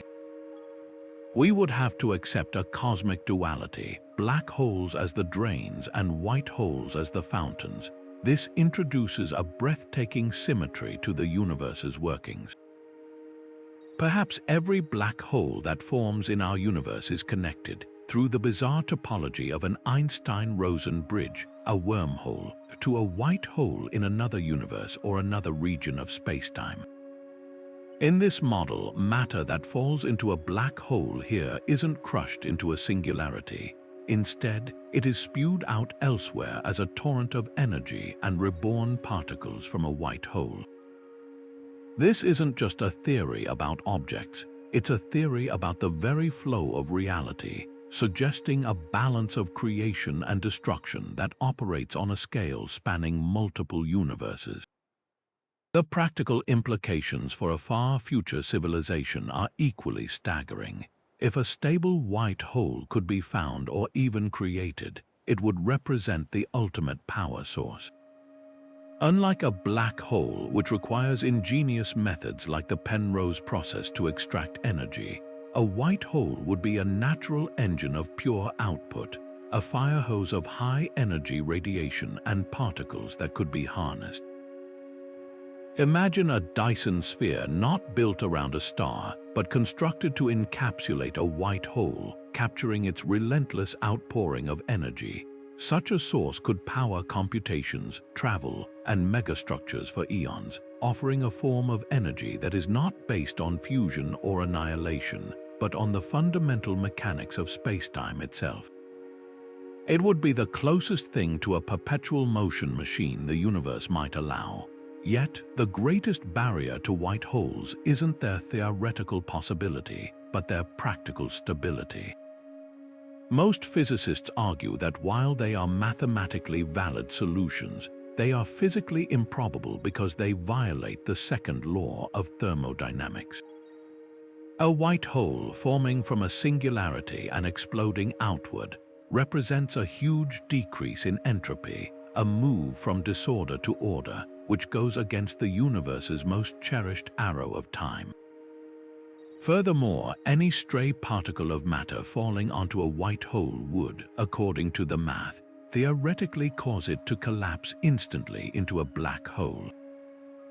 This inherent fragility is why many scientists relegate them to the realm of mathematical curiosity. However, their profound appeal persists because they challenge us to think about the deepest symmetries in nature and the possibility that our universe is just one part of a much larger, more balanced, and more interconnected cosmic system than we can currently perceive. What if the spark of awareness you're experiencing right now isn't a rare and recent accident in a vast, mindless void, but a fundamental feature of reality itself, as intrinsic to the cosmos as space, time, and matter? This is the radical proposition at the heart of our 17th prediction, a vision where the universe itself awakens. For centuries, the scientific consensus has viewed consciousness as an emergent property, a fascinating but ultimately secondary byproduct of complex neural computation in biological brains. It's the software that runs on the wetware of our skulls. But this perspective leads to what philosophers call the hard problem of consciousness. How and why do subjective experiences, the deep red of a sunset, the sting of grief, the taste of chocolate arise from purely objective physical processes? How does the firing of neurons create the feeling of being? Panpsychism offers a breathtakingly different starting point. This ancient philosophical idea, now gaining traction in some scientific circles, suggests that consciousness is not something that emerges at a certain level of complexity, but is a fundamental and ubiquitous property of the universe, present in some minute form in every single particle or field. In this view, an electron might not think or feel as we do, but it possesses an infinitesimal iota of proto-consciousness, a bare whisper of subjective experience. This isn't about attributing human-like thoughts to rocks or atoms. It's about proposing that the capacity for experience is a basic building block of reality, just like mass or charge. When these simple particles combine into increasingly complex systems, atoms, molecules, cells, brains, their tiny bits of consciousness combine and amplify, eventually giving rise to the rich, flowing stream of awareness we recognize in ourselves and other animals. The brain, then, isn't generating consciousness from nothing. It's receiving, filtering, and integrating a consciousness that is already there, all around us and within us. This idea finds a surprising and more formal partner in a modern neuroscientific theory, integrated information theory, or EIT.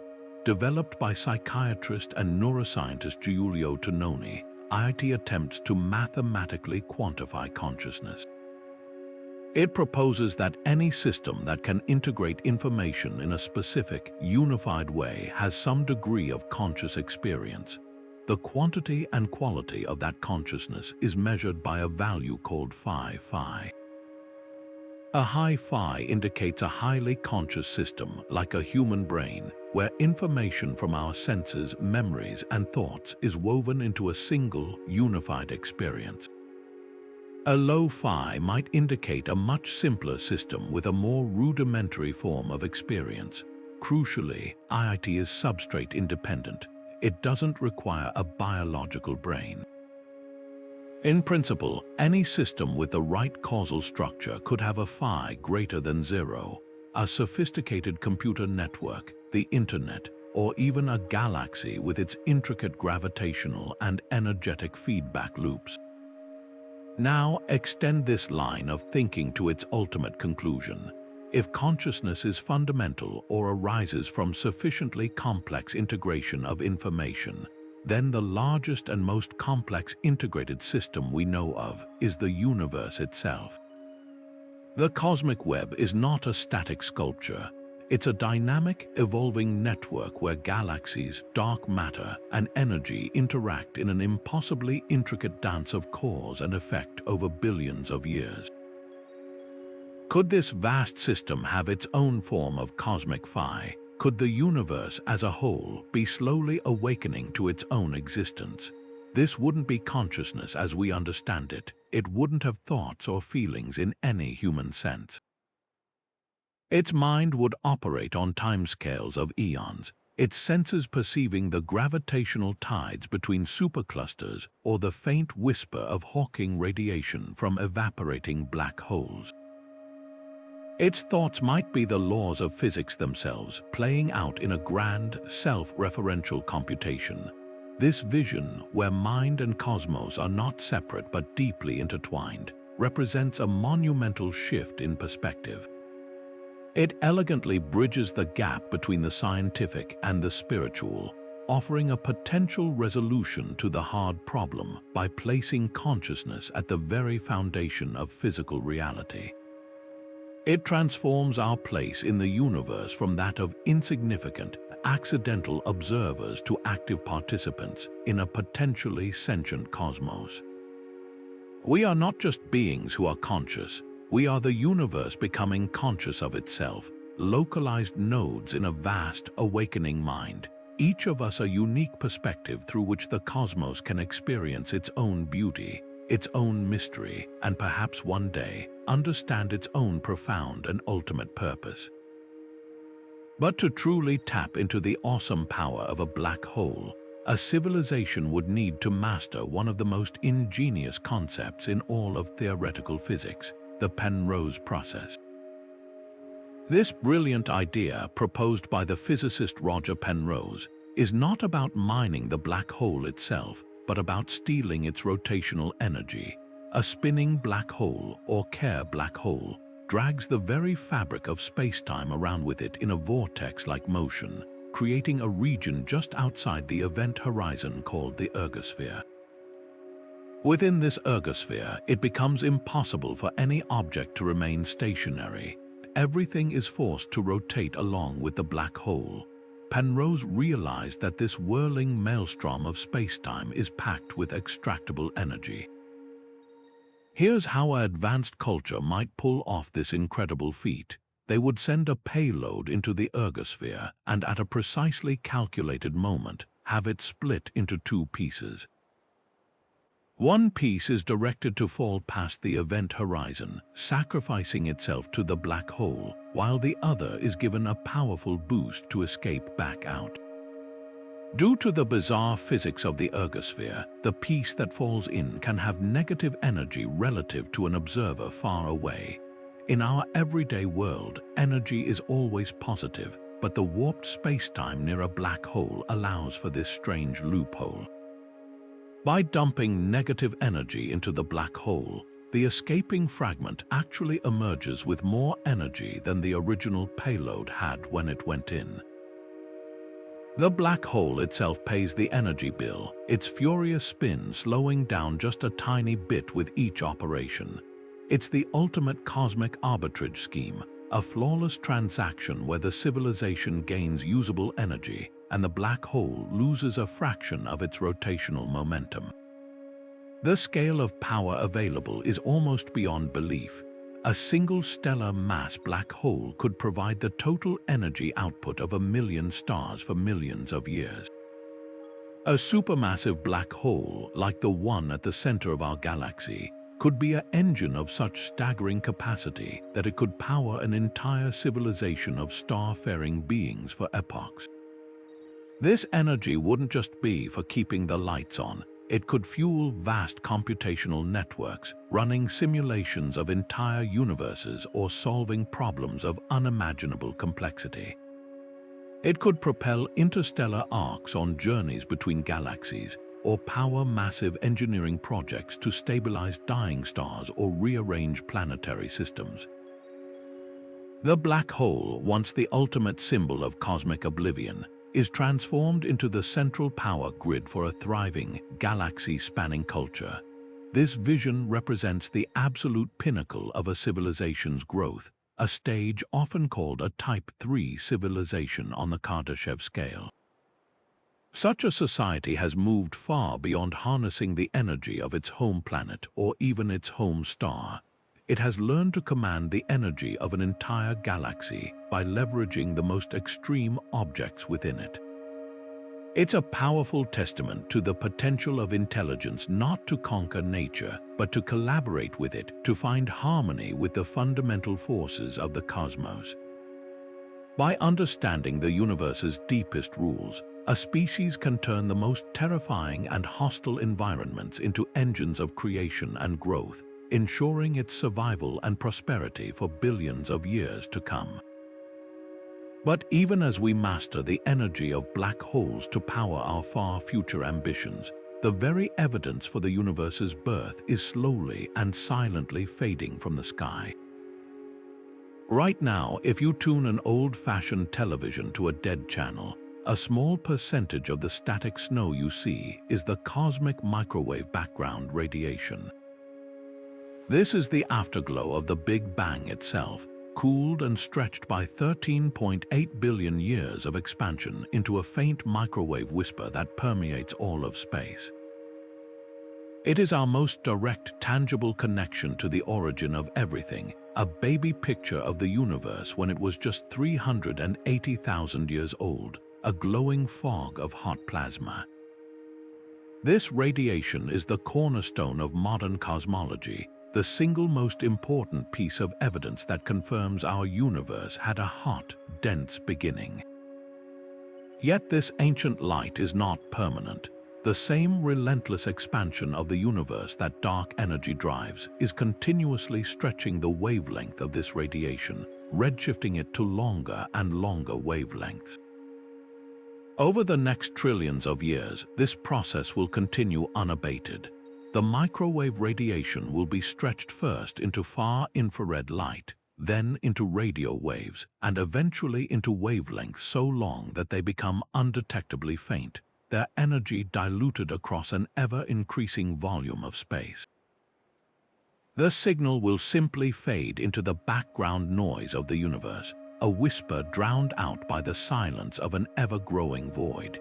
the universe's birth certificate will have effectively been erased, its most fundamental truth hidden from view.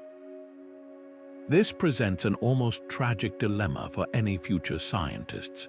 A civilization that arises hundreds of billions of years from now will look out into a cosmos that is profoundly different from our own. Their night sky will be mostly black, with the merged remnants of the local group as their only visible landmark, and when they turn their most powerful instruments to the sky, they will find no trace of the cosmic microwave background. They will have no direct observational proof that their universe ever had a beginning. The cornerstone of our cosmology will be missing, leaving them with a profoundly incomplete and likely incorrect understanding of cosmic history. They might develop theories of a static, eternal universe, never suspecting the explosive, dynamic birth that set everything in motion. This impending loss underscores a profound urgency, a cosmic imperative to act as archivists for the universe itself. It forces us to consider how we might preserve this crucial knowledge, not just for the next generation, but for civilizations that might emerge trillions of years in the future. We would need to create a form of information storage that could survive the decay of protons, the evaporation of black holes, and the mind-boggling timescales involved. Perhaps the information could be encoded in the stable orbits of long-lived red dwarf stars, or etched into the very space-time geometry of the universe using gravitational wave patterns. The message would need to be a primer, a time capsule containing the fundamental evidence we take for granted: the spectrum of the cosmic microwave background, the redshift of distant galaxies, the relative abundances of light elements forged in the Big Bang. This endeavor is about more than just scientific curiosity. It is about preserving meaning. The knowledge of our cosmic origin story provides context for existence itself. It tells the story of how a universe of immense complexity and beauty emerged from a state of incredible simplicity. To lose that story is to risk a future of profound existential isolation, where intelligence looks out upon a static, seemingly eternal darkness with no understanding of its own lineage. By working to preserve this knowledge, we become more than just inhabitants of the cosmos. We become its memory, active participants in ensuring that the story of its magnificent birth is never forgotten, even in the deepest, darkest reaches of time. And as we contemplate civilizations building Dyson spheres around black holes, we must also consider that the most profound engineering project might not be in the physical realm at all, but in the digital one. The relentless march of computing power suggests a future where advanced beings could harness the energy of stars not to reshape planets, but to power simulations of such staggering complexity that they become universes in their own right. Imagine a computer so powerful it could model not just a planet but an entire cosmos, down to the quantum state of every atom and the conscious experience of every mind within it. The simulated beings in this digital realm would have no way of knowing their reality was crafted by an outside intelligence. Their world would be just as real and physically consistent to them as ours is to us. Their joys, their sorrows, their scientific discoveries, all would be authentically experienced within the bounds of their programmed physics. This is the core of the simulation hypothesis, an idea seriously debated by philosophers like Nick Bostrom. His statistical argument is both simple and mind-bending. If it is possible for a civilization to create such immersive simulations, and if that civilization has any desire to run them, whether for scientific research, entertainment, or historical preservation, then over the vast expanse of cosmic time, the number of simulated realities would eventually dwarf the one original base reality. Therefore, statistically, it is far more likely that we are living in one of those countless simulations than in that one unique original universe. This isn't necessarily a claim that we are in a simulation, but a compelling probabilistic argument that we should at least entertain the possibility. It shifts the question from a sci-fi trope to a serious metaphysical inquiry about the nature of our own existence. The implications of this blurring between real and simulated are profound, challenging the very definitions of reality and creativity. If a simulated universe can contain conscious beings who experience a rich, meaningful existence, then what makes our universe more real? Is it the substrate, the physical atoms versus the digital bits? Or is it the quality of the conscious experience itself? This line of thought suggests that reality might be more about information and computation than about any specific physical substance. Furthermore, it redefines the concept of a creator. The engineers of such a simulation would not be gods in a traditional sense, but programmers and physicists. Yet from the perspective of the simulated beings, their creators would be utterly indistinguishable from omnipotent deities, having authored the very laws of nature they inhabit. This vision of a future cosmos largely comprised of digital realities also forces us to confront unsettling questions about identity and purpose. If we are in a simulation, does that make our lives less meaningful? Many philosophers argue no. Our experiences of love, beauty, and curiosity are no less valid because they might be running on an alien computer. A simulated pain hurts just as much as a biological one. However, it does introduce a radical uncertainty about the stability of our world. Could the simulation be paused, reset, or terminated? Are there glitches in the code that we might perceive as supernatural events or breaks in the laws of physics? The search for such anomalies becomes a new kind of science, a quest to find the signature of the programmer in the fabric of reality itself. This digital future suggests that the ultimate fate of intelligence may not be to explore the stars, but to build new stars, new galaxies, and new forms of life within the infinite playground of virtual space, becoming creators of entire cosmos rather than mere inhabitants of one. While we use light and telescopes to see the cosmos, a new kind of astronomy has emerged that allows us to hear it, to feel the very fabric of space-time ripple and shake with the most violent events in the universe. These ripples are gravitational waves, and with our newfound ability to detect them, we are not just opening a new window on the cosmos, we are potentially unlocking the door to realities beyond our own. Every time the LIGO and Virgo observatories detect the faint chirp of two black holes colliding billions of light years away, they are doing more than just confirming Einstein's predictions.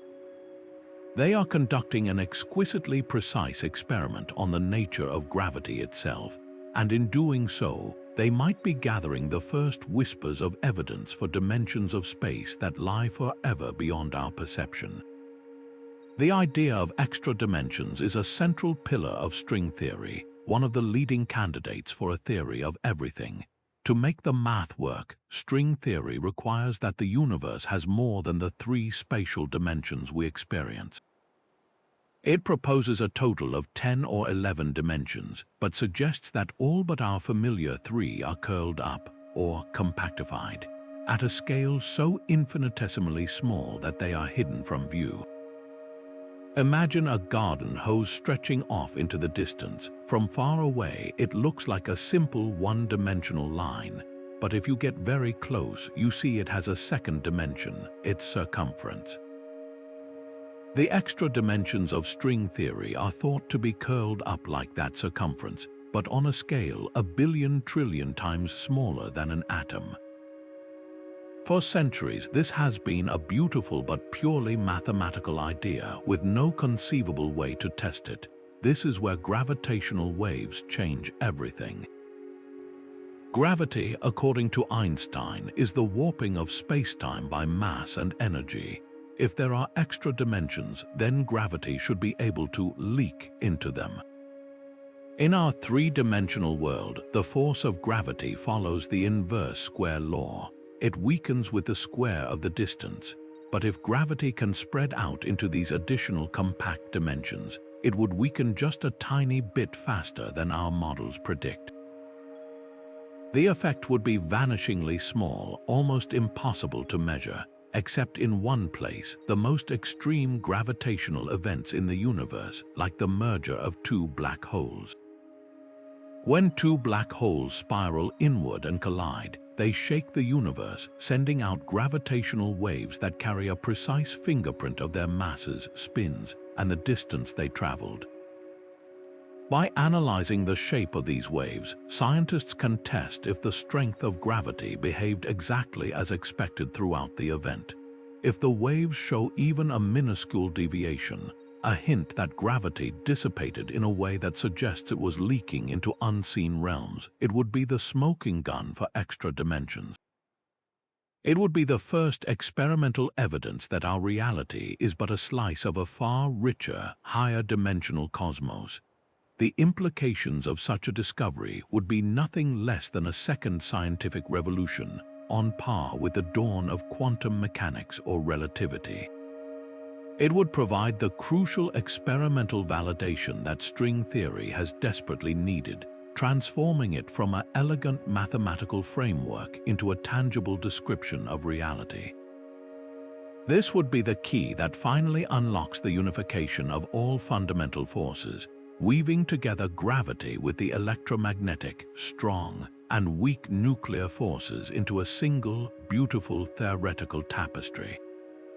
Understanding how gravity operates across all dimensions would allow us to see the deep, hidden connections between all the particles and forces in the universe.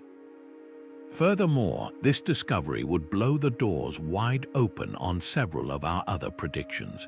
The existence of extra dimensions is a fundamental prerequisite for many models of the multiverse, providing the necessary architecture for those countless bubble universes to exist.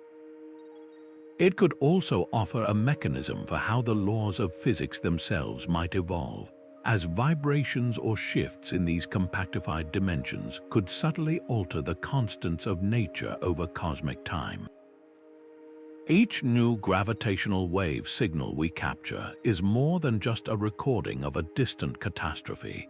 It is a message bottled in the fabric of space-time itself, and we are only just beginning to learn how to read the hidden language written between its ripples.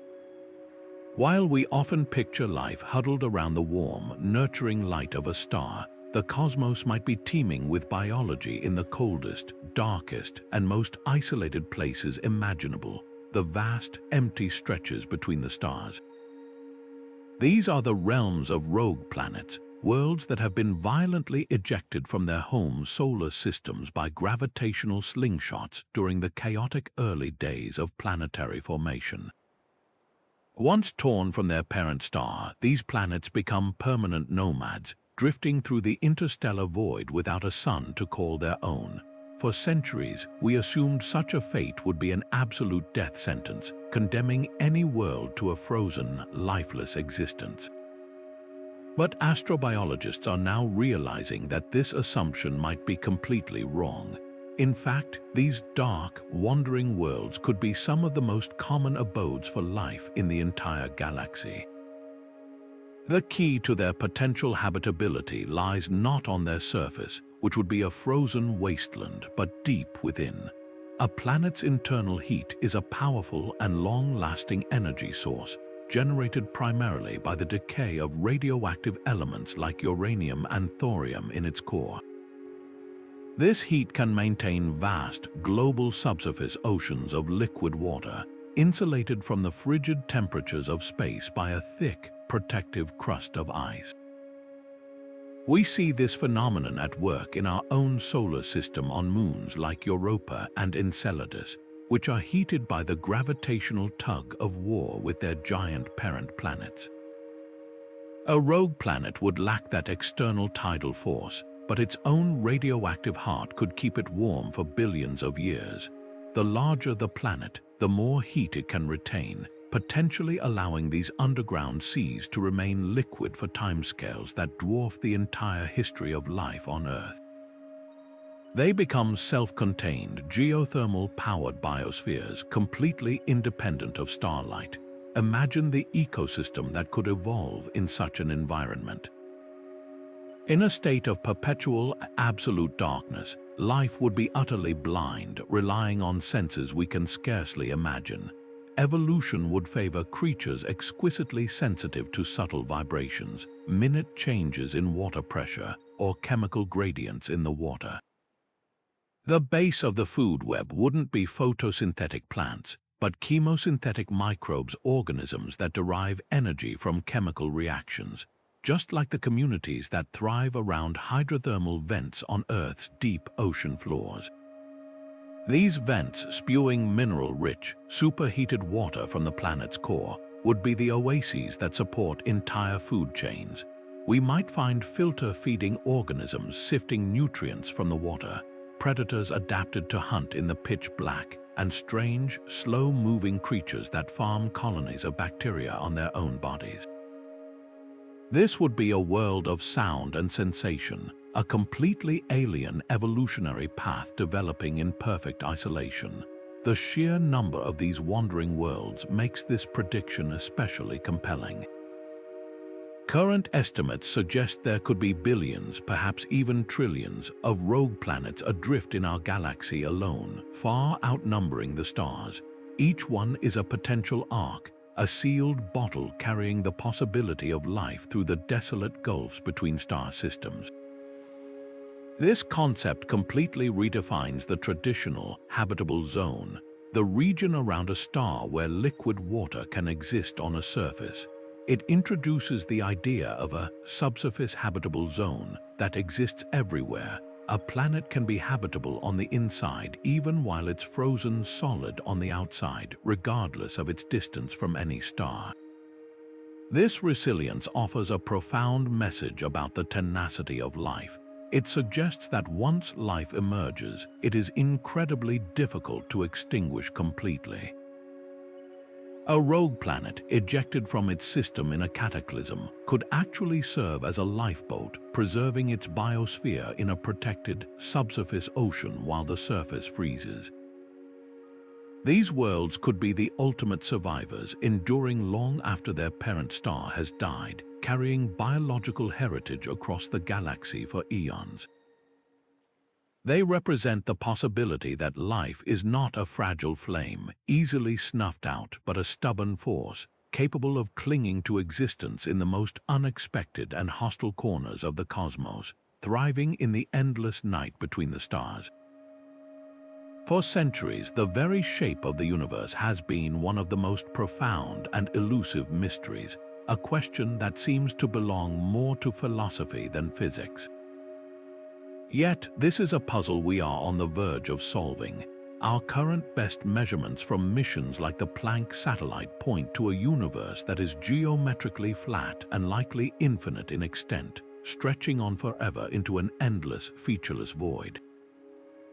But what if that conclusion, as solid as it seems, is merely an illusion of our limited perspective?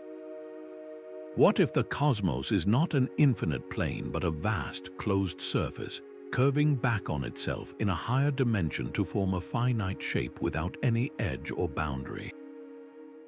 This is the provocative possibility behind our 23rd prediction, a vision that would completely redefine our place in the grand scheme of things.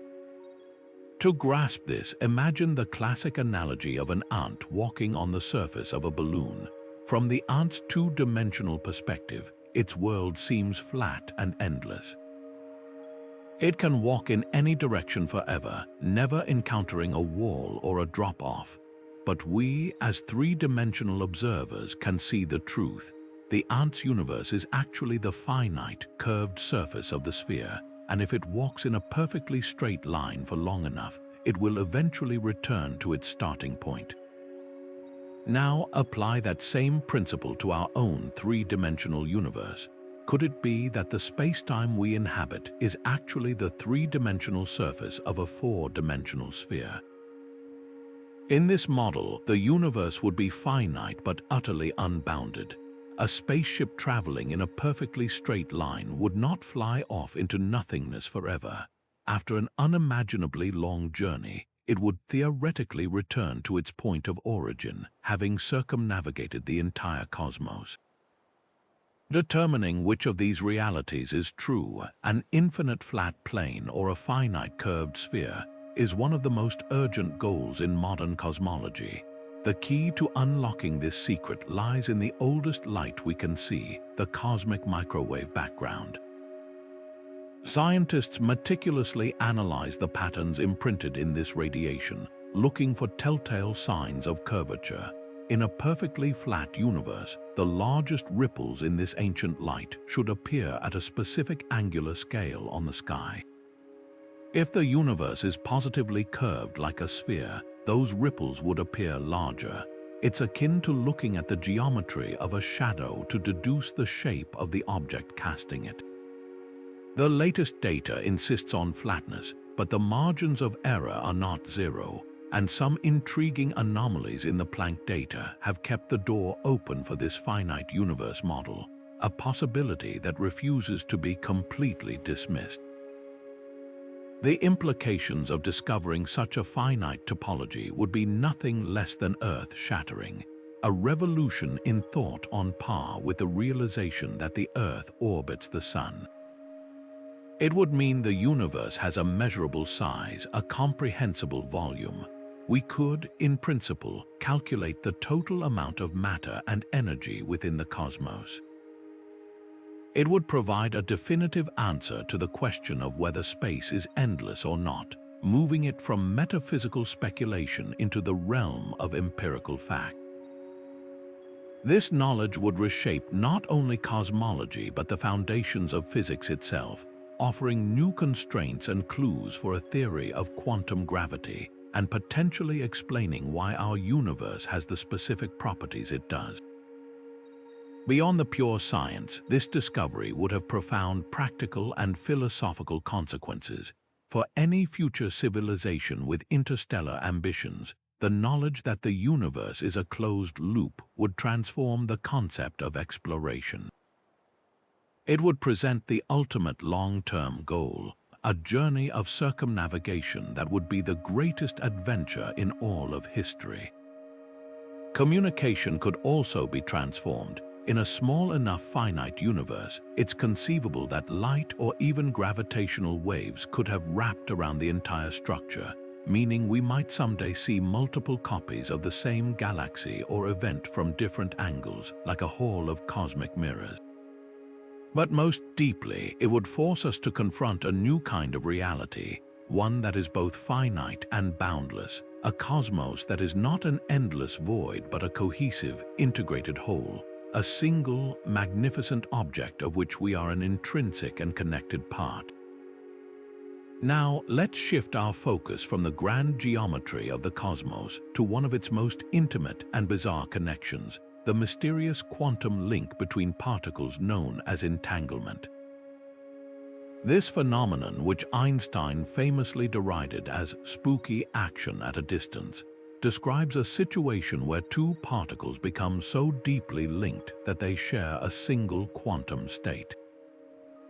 No matter how far apart they are separated, whether by a millimeter or a million light years, measuring the property of one particle, like its spin or polarization, instantly determines the property of the other. This connection appears to happen faster than the speed of light, seemingly violating the cosmic speed limit set by relativity and presenting one of the most profound puzzles in all of physics. The tantalizing possibility this presents is the dream of instantaneous communication. Imagine a future where two civilizations on opposite sides of the galaxy could communicate with zero delay. A message sent from one end would be received at the exact same moment, erasing the agonizing weight of thousands or millions of years for a reply that defines our current understanding of interstellar travel and radio waves. This would revolutionize every aspect of a galactic society, Diplomacy could occur in real-time conversations rather than exchanging monologues across centuries. Scientific discoveries could be shared and built upon instantly, creating a collective, galaxy-wide intelligence. Emergencies like an impending supernova or an alien invasion could be signaled and responded to without any lag, potentially saving entire worlds. It would weave the cosmos together into a single, interconnected community, a true noosphere on a galactic scale, transforming the terrifying isolation of space into a web of instant collaboration and shared experience. However, the path from this beautiful theory to practical application is fraught with seemingly insurmountable obstacles. The fundamental problem is that while the correlation between the particles is instantaneous, we cannot control the specific outcome of the measurement. When you measure your entangled particle, you get a random result. It might be a 1 or a 0. Your partner, light years away, will get the correlated result instantly, but they also just see a random number. Without a separate classical light speed message from you saying what you measured, their string of random ones and zeros is just meaningless noise. They know what you got, but they don't know what it means. This means entanglement alone cannot transmit a meaningful message like hello or help. It can only be used to establish a secret, random key for encrypting a message that must then be sent by conventional, slower-than-light means. Yet, the ingenuity of theoretical physicists knows few bounds, and they are exploring speculative ideas to circumvent this limitation. One concept involves using a phenomenon called quantum teleportation. This isn't about instantly transporting matter, but about transferring the exact quantum state of a particle from one location to another. To do this, you need an entangled pair shared between the sender and receiver, and you also need to send a classical message explaining the result of a measurement you make. The magic is that the quantum information is transferred instantly, but it remains scrambled and unusable until that slower classical message arrives to decrypt it. While this still doesn't break the light speed barrier for sending usable information, it does allow for the perfect, instantaneous transfer of a quantum state, which could be crucial for connecting future quantum computers across interstellar distances, creating a galaxy-wide quantum internet. The social and philosophical implications of achieving true instantaneous connectivity are as vast as the universe itself. It would fundamentally alter the psychology of intelligent life. The concept of isolation, of being truly alone, would vanish. A civilization on a lonely planet circling a red dwarf star at the galaxy's edge would be just as connected to the galactic core as we are to our next-door neighbors. This could lead to the emergence of a unified galactic culture, a blending of art, philosophy, and technology on a scale we can barely imagine. Alternatively, it could eliminate the diversity that comes with isolation. Without independent evolution, cultures might homogenize, losing the unique perspectives that develop in solitude. It forces us to ask a profound question. Is the immense, silent gulf between stars a barrier to be overcome, or is it a necessary preserve that allows for the independent flowering of intelligence and ideas? The potential to close that gulf forever represents one of the most significant thresholds in the evolution of consciousness in the universe, a step toward becoming not just a society of worlds, but a single, coherent mind distributed across the stars. This vision of cosmic engineering moves beyond mere survival or expansion. It represents a fundamental shift in the relationship between intelligence and the cosmos, from passive inhabitant to active architect. Imagine a future where a civilization, having mastered the energy of its star and the resources of its system, turns its attention to the ultimate project of landscape architecture on a planetary scale. This isn't about finding a new Earth, It's about building one or perhaps several, tailoring entire worlds to specific needs and desires with a level of control that borders on the divine. The process might begin with what we can already conceive: terraforming. A planet like Mars, cold and arid, could be gently nudged into a warmer, wetter state. Giant orbital mirrors might be positioned to focus sunlight onto the polar ice caps, releasing frozen carbon dioxide to thicken the atmosphere and trigger a runaway greenhouse effect. Genetically engineered microbes could then be introduced to break down the Martian soil, releasing oxygen and nitrogen over centuries, slowly painting the red landscape with shades of green and blue. But why stop at simply making a planet more Earth-like? For a truly advanced culture, the entire solar system becomes a malleable canvas. Planets might be moved from their ancient, natural orbits to more optimal positions within the star's habitable zone, a staggering feat of gravitational engineering that could involve precisely calculated flybys of asteroids or the steady thrust of enormous propulsion engines attached to the world itself.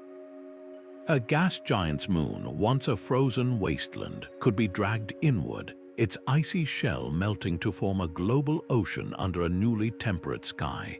Conversely, a world that is too hot might be towed further out, or have a vast, thin solar shade placed at the Lagrange point between it and its sun, casting a permanent, cooling shadow to create a perfectly balanced climate. This is the essence of cosmic gardening, not just planting seeds in the soil, but rearranging the very flower beds of the solar system to create a more harmonious and productive whole. The most profound expression of this engineering prowess would be the creation of entirely artificial habitats, constructs that make planets seem quaint and inefficient. The classic concept is the Dyson sphere, a megastructure that encapsulates a star to harness all of its energy output. But imagine a civilization that uses that energy not just for power, but for creation.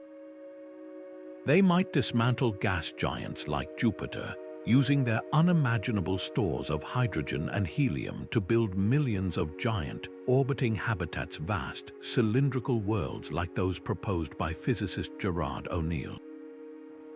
Each one could be designed with its own unique environment, from sweeping alpine meadows and deep saltwater seas to low-gravity playgrounds and hyper-dense computational realms. Every aspect of life, gravity, atmosphere, day-night cycle, even the spectrum of light could be custom designed, offering a million different ways to live.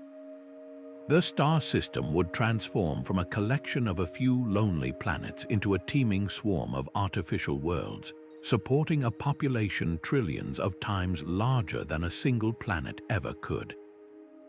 This shift from adaptation to creation carries immense philosophical weight.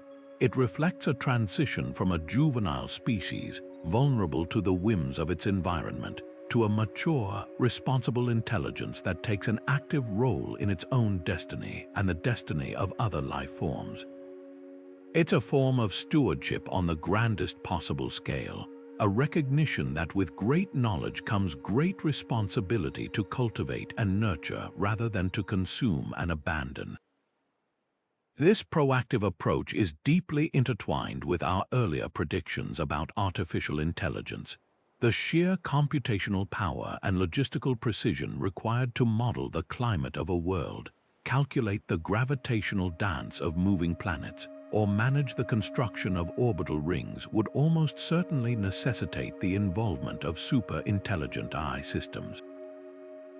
These entities would act as the master planners and engineers, executing projects that span millennia with unwavering patience and accuracy, turning the visionary blueprints of biological beings into cosmic reality. Ultimately, this prediction paints a future where life and intelligence are not rare accidents in a hostile universe, but the driving forces of cosmic evolution.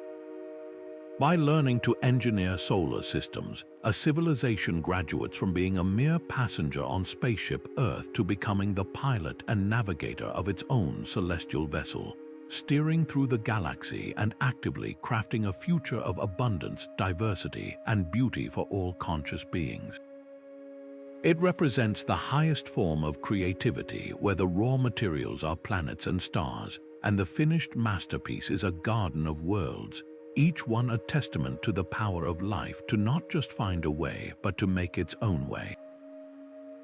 But just as we contemplate the power to reshape solar systems, we must also confront the unsettling possibility that the very foundation of matter itself might not be as stable as we assume. Our entire reality, the solidity of the ground beneath our feet, the very atoms that make up our bodies, depends on a deeply mysterious cosmic field that permeates all of space.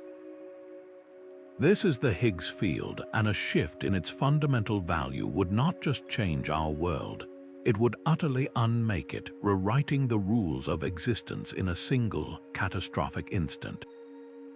To understand this threat, we need to go back to the basic question of why anything has mass at all. Before the universe was even a second old, it was filled with a seething, hot plasma of particles zipping around at the speed of light, massless and free. Then, as the cosmos cooled, something remarkable happened. The Higgs field, which had been in a high-energy state, dropped into a lower energy state, much like water freezing into ice. As this phase transition occurred, it suddenly became sticky. Particles that had been moving at light speed began to interact with this field, slowing down and acquiring the property we call mass. This process, mediated by the now famous Higgs boson, is what allowed matter to clump together, forming atoms, stars, planets, and ultimately, us. The stability of our universe hinges on the Higgs field remaining in this specific, low-energy state, often called the true vacuum. But what if our vacuum isn't the true one? Some theories in particle physics suggest that our universe might actually be in a false vacuum, a metastable state that is stable for now, but not the absolute lowest energy state possible. Think of it like a ball resting in a small dip on the side of a steep hill. It seems stable, but if it were ever given enough of a push to get over the lip of that dip, it would roll all the way down to the bottom of the valley, a much lower energy state. In the case of the Higgs field, such a push could come from an incredibly rare quantum fluctuation or a high-energy event, like a cosmic ray collision of unprecedented power. If this were to happen anywhere in the universe, it would trigger a bubble of true vacuum to form. This bubble would then expand outward in all directions at the speed of light, and its wall would be a wave of fundamental change. Within this bubble, the properties of the Higgs field would be different, and that would instantly and irrevocably alter the mass of every fundamental particle. The delicate balance that allows protons and neutrons to form stable atomic nuclei would be destroyed. Atoms would simply fly apart or collapse into new, exotic forms of matter. The very chemistry of life, which depends on specific electron energy levels and molecular bonds, would become impossible. The laws of physics as we know them would be rewritten from the ground up in an instant. There would be no warning, no time to react. One moment, the universe would be as it is. The next, everything within the expanding sphere would be transformed into something utterly unrecognizable and likely incompatible with any form of life or structure we can conceive. This scenario, known as vacuum decay, is perhaps the most absolute and existential threat imaginable. It is a reminder that the constants we rely on are not necessarily engraved in stone for all eternity. They may be the result of a cosmic lottery, a random roll of the dice that settled into a configuration that, for a time, allows for complexity and consciousness. The fact that such a transition hasn't happened in 13.8 billion years suggests that our vacuum is incredibly stable, but it does not guarantee it is eternally so. This isn't a prediction with a timeline. It's a recognition of a profound vulnerability built into the fabric of reality itself, a reminder that the cosmos we call home is built upon a foundation that, while incredibly robust, may not be permanent. It invites a deep appreciation for the stability we enjoy and a humbling acknowledgement of the precarious, beautiful balance that makes our existence possible. While the dense clusters of galaxies and the brilliant stars command our attention, it is in the profound emptiness between them where some of the cosmos's most profound secrets may be hiding. These are the cosmic voids, unimaginably vast regions of space that can span hundreds of millions of light years, containing almost no galaxies, stars, or detectable matter. They are the universe's true deserts, making up over 80% of its volume. For a long time, science viewed these voids as just that empty, uneventful stretches of nothing, the boring blank canvas upon which the glittering structures of the cosmic web were painted. But this perspective is shifting dramatically. We are beginning to understand that within these near-perfect vacuums, the rules of physics themselves might operate differently, offering a unique laboratory to probe the deepest mysteries of existence. The key to this new understanding lies in the very nature of a vacuum in quantum physics. We often think of empty space as truly nothing, a complete absence of everything. But quantum mechanics tells a very different story. What we perceive as a vacuum is actually a seething, bubbling foam of virtual particles. Pairs of particles and antiparticles constantly pop into existence, borrowing energy from the universe for an infinitesimally short time before annihilating each other and vanishing. In the dense environments of a galaxy or near a star, this quantum activity is masked by the overwhelming presence of real matter and energy. But in the deep, pristine emptiness of a cosmic void, these subtle quantum effects are not competing with anything. They are the main event. The void is not empty. It is a simmering cauldron of quantum potentiality, and its extreme low density allows effects that are normally drowned out to rise to the surface and potentially be measured. This makes cosmic voids the perfect natural experiment for investigating the two greatest puzzles in modern physics: dark energy and quantum gravity. Let's start with dark energy, the mysterious force causing the universe's expansion to accelerate.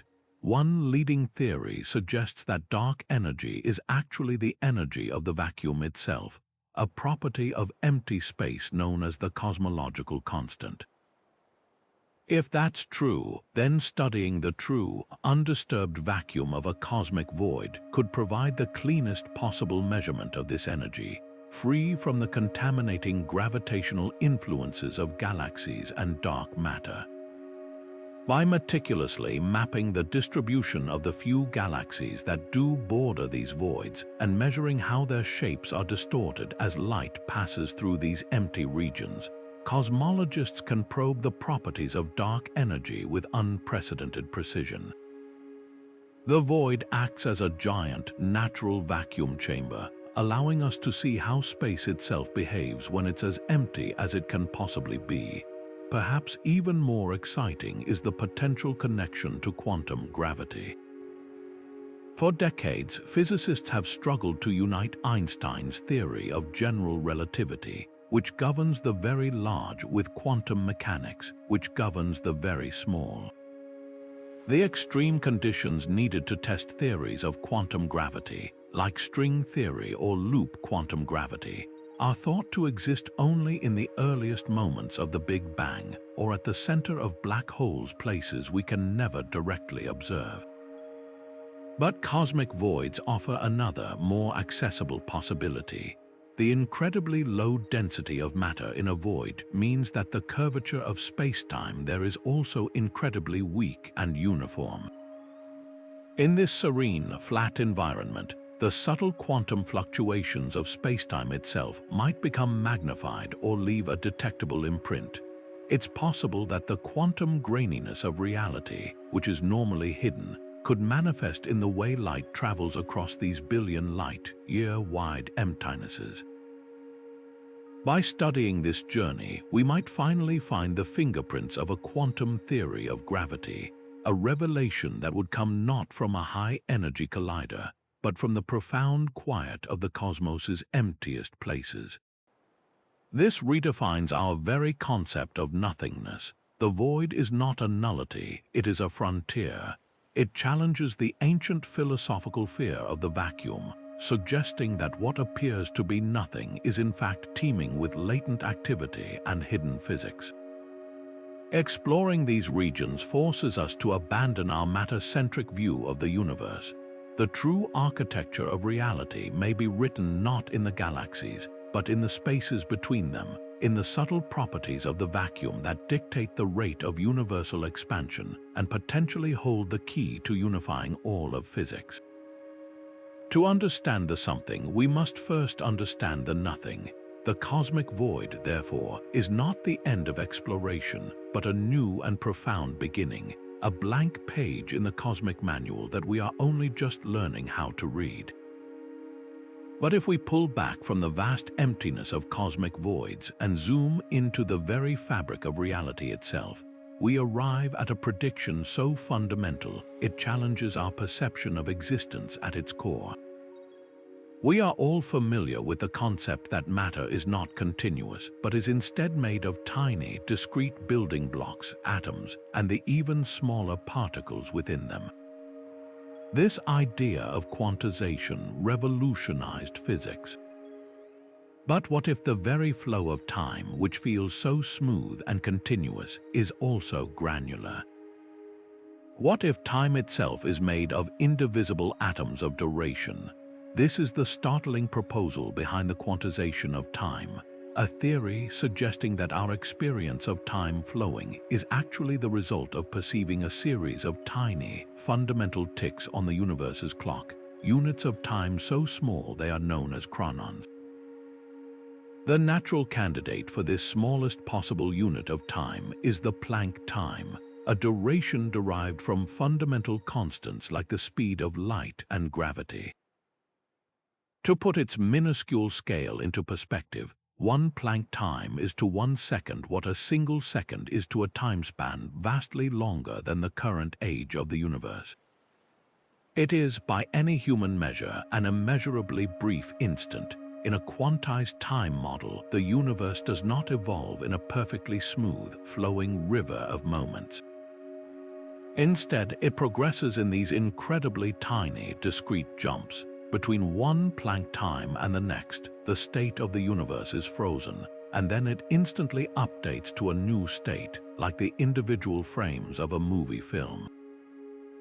Our perception of continuous motion and change is an illusion created by the breathtaking speed at which these frames are flipping, a cosmic flipbook operating at a rate of 10 to the 43 frames per second. Adopting this granular view of time isn't just a philosophical exercise. It offers powerful potential solutions to some of the most intractable paradoxes in modern physics. Consider the famous problem of Zeno's arrow, an ancient paradox that questions how an arrow can ever reach its target if it must first traverse half the distance, then half of the remaining distance, and so on in an infinite series of steps.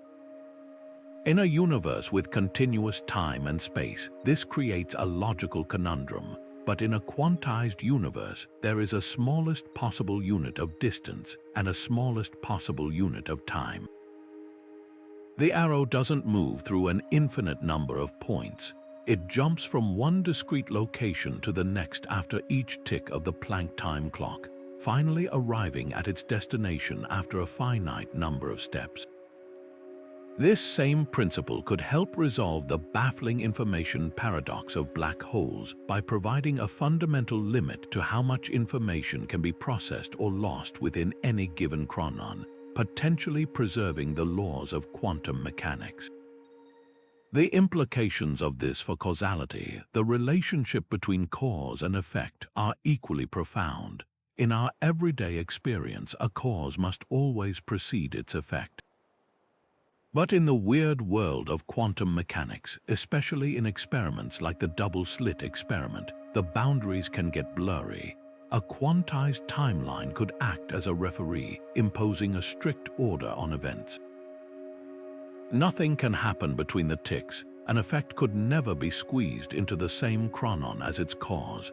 There would always be at least a 1-unit delay, enforcing a clean, digital-like sequence that prevents any ambiguity or paradox.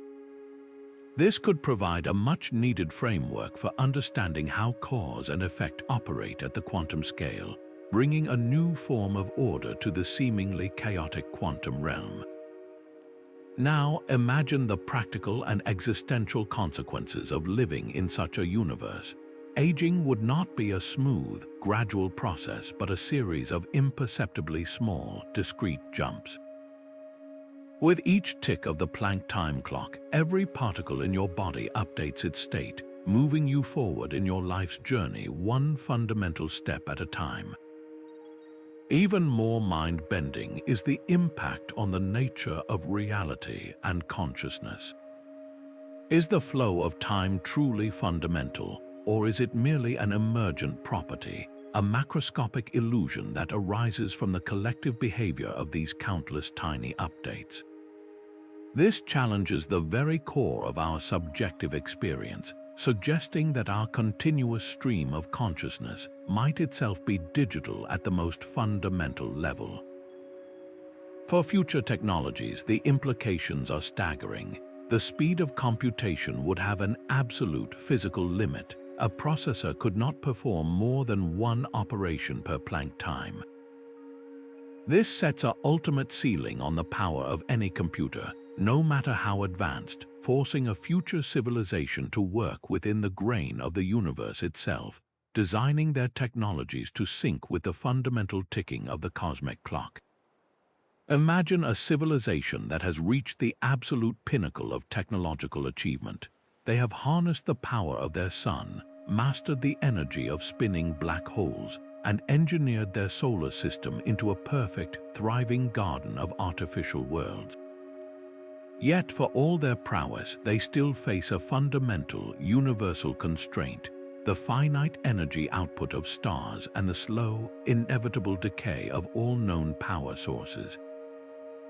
To truly transcend, to become permanent stewards of the cosmos, they would need to unlock a power source that is literally built into the fabric of reality itself. This leads us to a prediction that sounds like the purest science fiction, yet is grounded in the most rigorous physics: the ability to tap into the energy of empty space. We are taught from a young age that a vacuum is nothingness, the complete absence of everything. But quantum mechanics reveals a breathtaking truth. What we perceive as empty space is actually a seething, chaotic foam of energy. At the tiniest imaginable scales, pairs of virtual particles and antiparticles are constantly blinking into and out of existence, borrowing energy from the vacuum for an infinitesimally brief moment before annihilating each other. This isn't just a theoretical idea. We can observe its effects, such as the Casimir effect, where two metal plates placed extremely close together in a vacuum experience a slight push towards each other because the quantum fluctuations outside the plates are more powerful than those between them. This proves that even in the deepest void, there is a background hum of energy, a universal fizz that never stops. This is what physicists call zero-point energy, and it represents a potential reservoir of power so vast it defies comprehension. The challenge, of course, is that this energy is locked away, tied up in these fleeting quantum events. To harness it, a civilization would need technology capable of stabilizing these fluctuations, of somehow coaxing this energy from the vacuum and into a usable, steady state. The principles for how this might be done are already being explored in theoretical physics, with concepts like negative energy densities and warp field mechanics. If this could be mastered, the implications would be nothing short of miraculous. A single cubic centimeter of empty space is estimated to contain more zero-point energy than all the mass energy in all the visible matter in the entire universe. Tapping into even a tiny fraction of this would provide a limitless, inexhaustible power source that would last for all eternity, completely independent of stars, galaxies, or any other conventional fuel. With such power at their fingertips, a civilization could embark on engineering projects of truly god-like proportions.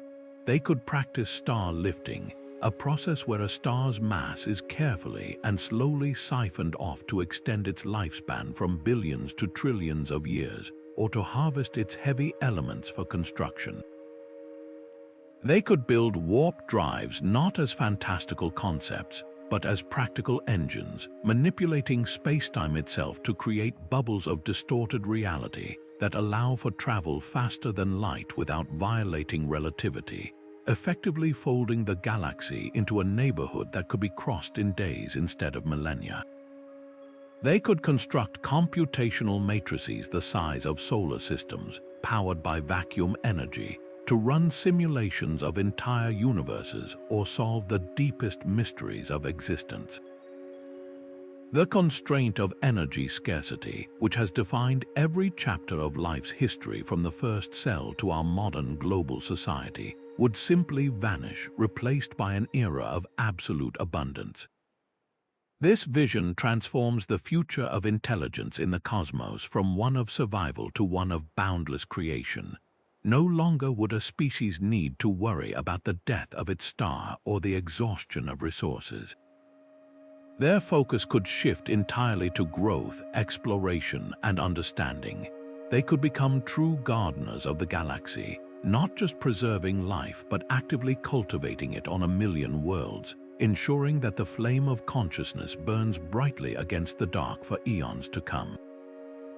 The mastery of zero-point energy represents the final emancipation from the physical limits of the universe, offering a promise that the story of intelligence is not a brief, bright flash in a darkening cosmos, but an eternal, ever-brightening dawn. And so we come to the final, and perhaps most profound, of our 30 predictions, a vision that transcends the physical transformations of stars and galaxies to touch upon the very nature of existence and awareness itself.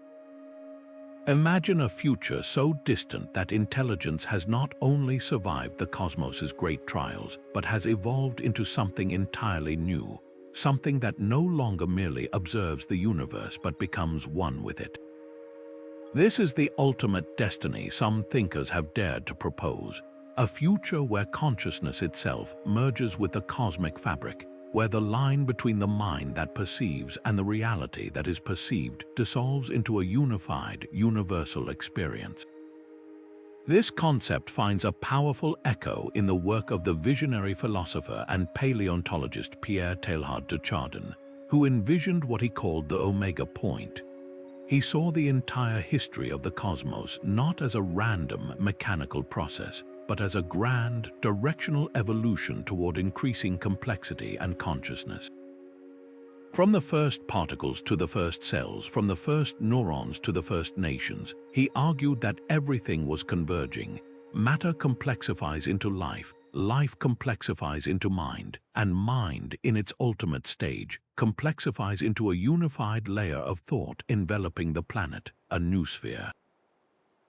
But de Chardin didn't stop at Earth. He saw this as a cosmic process, culminating at the end of time in the Omega Point, a state of maximum complexity and consciousness where all of creation is drawn together into a harmonious, transcendent union with the divine, with God.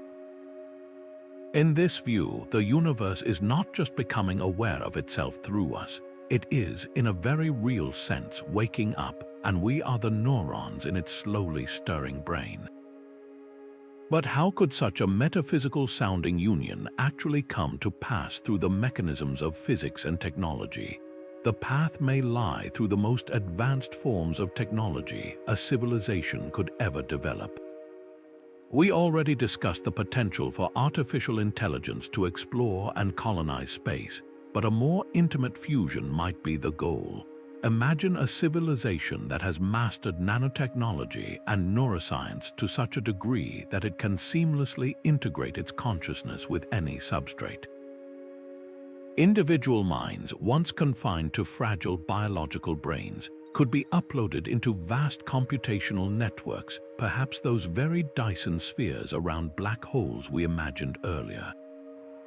But why stop there? Such a civilization might learn to encode its consciousness into the very fundamental fields of the universe itself, using the quantum spin of particles or the structure of spacetime as a medium for thought.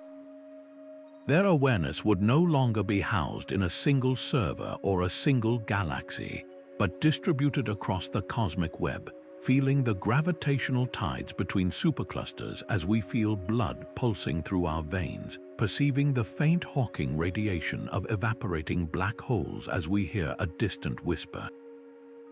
In this fully realized state, the very concepts of individual and collective would lose their meaning. It would not be a hive mind where individuality is erased, but a hypermind where every individual perspective is both perfectly preserved and utterly integrated into a greater whole, like a single, beautiful chord composed of countless distinct notes. This entity would experience reality not from a single point of view, but from all points of view simultaneously. It would know the universe not through telescopes and equations, but from the inside out, because it would be the universe contemplating itself. The great questions of cosmology, the nature of dark energy, the reason for the Big Bang, the ultimate fate of all things, would no longer be mysteries to be solved but lived experiences. This cosmic consciousness would be the universe's own memory, its own sense of self, its own answer to the question of why there is something rather than nothing.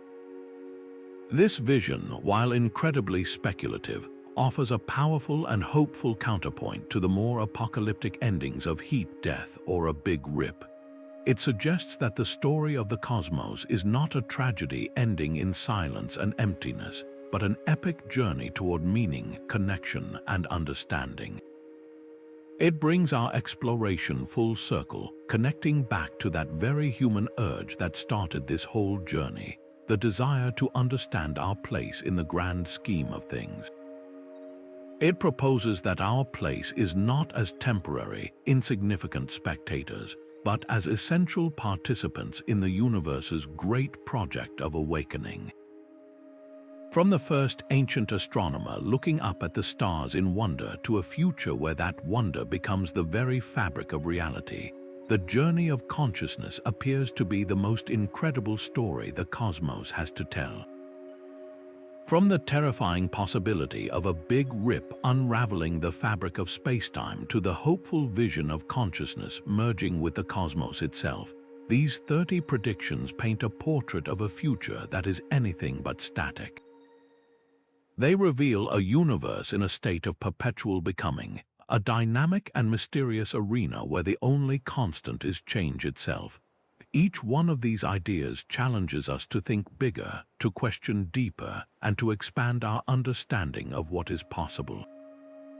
They invite us to appreciate the incredible, awe-inspiring journey that lies ahead, not just for the universe as a collection of matter and energy, but for ourselves as conscious participants within it.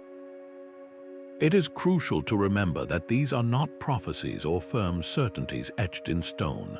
They are possibilities informed, fascinating, and sometimes frightening speculations grounded in the leading edge of our scientific understanding. They are invitations to explore the unknown, to learn more about the fundamental laws that govern reality, and most importantly, to imagine. They are a testament to the human spirit's relentless curiosity, our innate drive to look out into the vast darkness and not only ask what is there, but what it could one day be. This conversation doesn't have to end here. I am genuinely curious to know which of these predictions resonates most strongly with you. Does the thought of a multiverse filled with infinite possibilities fill you with excitement? Or does the sheer isolation of a future cosmic horizon fill you with a sense of profound solitude? Perhaps the idea of a cyclical universe endlessly bouncing through cycles of death and rebirth offers you a strange sense of comfort. Share your thoughts in the comments below. Let's continue this exploration together.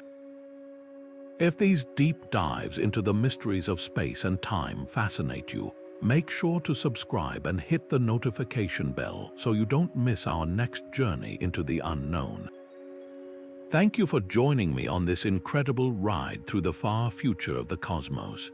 Until next time, keep looking up, keep wondering, and never stop asking what might be waiting for us in the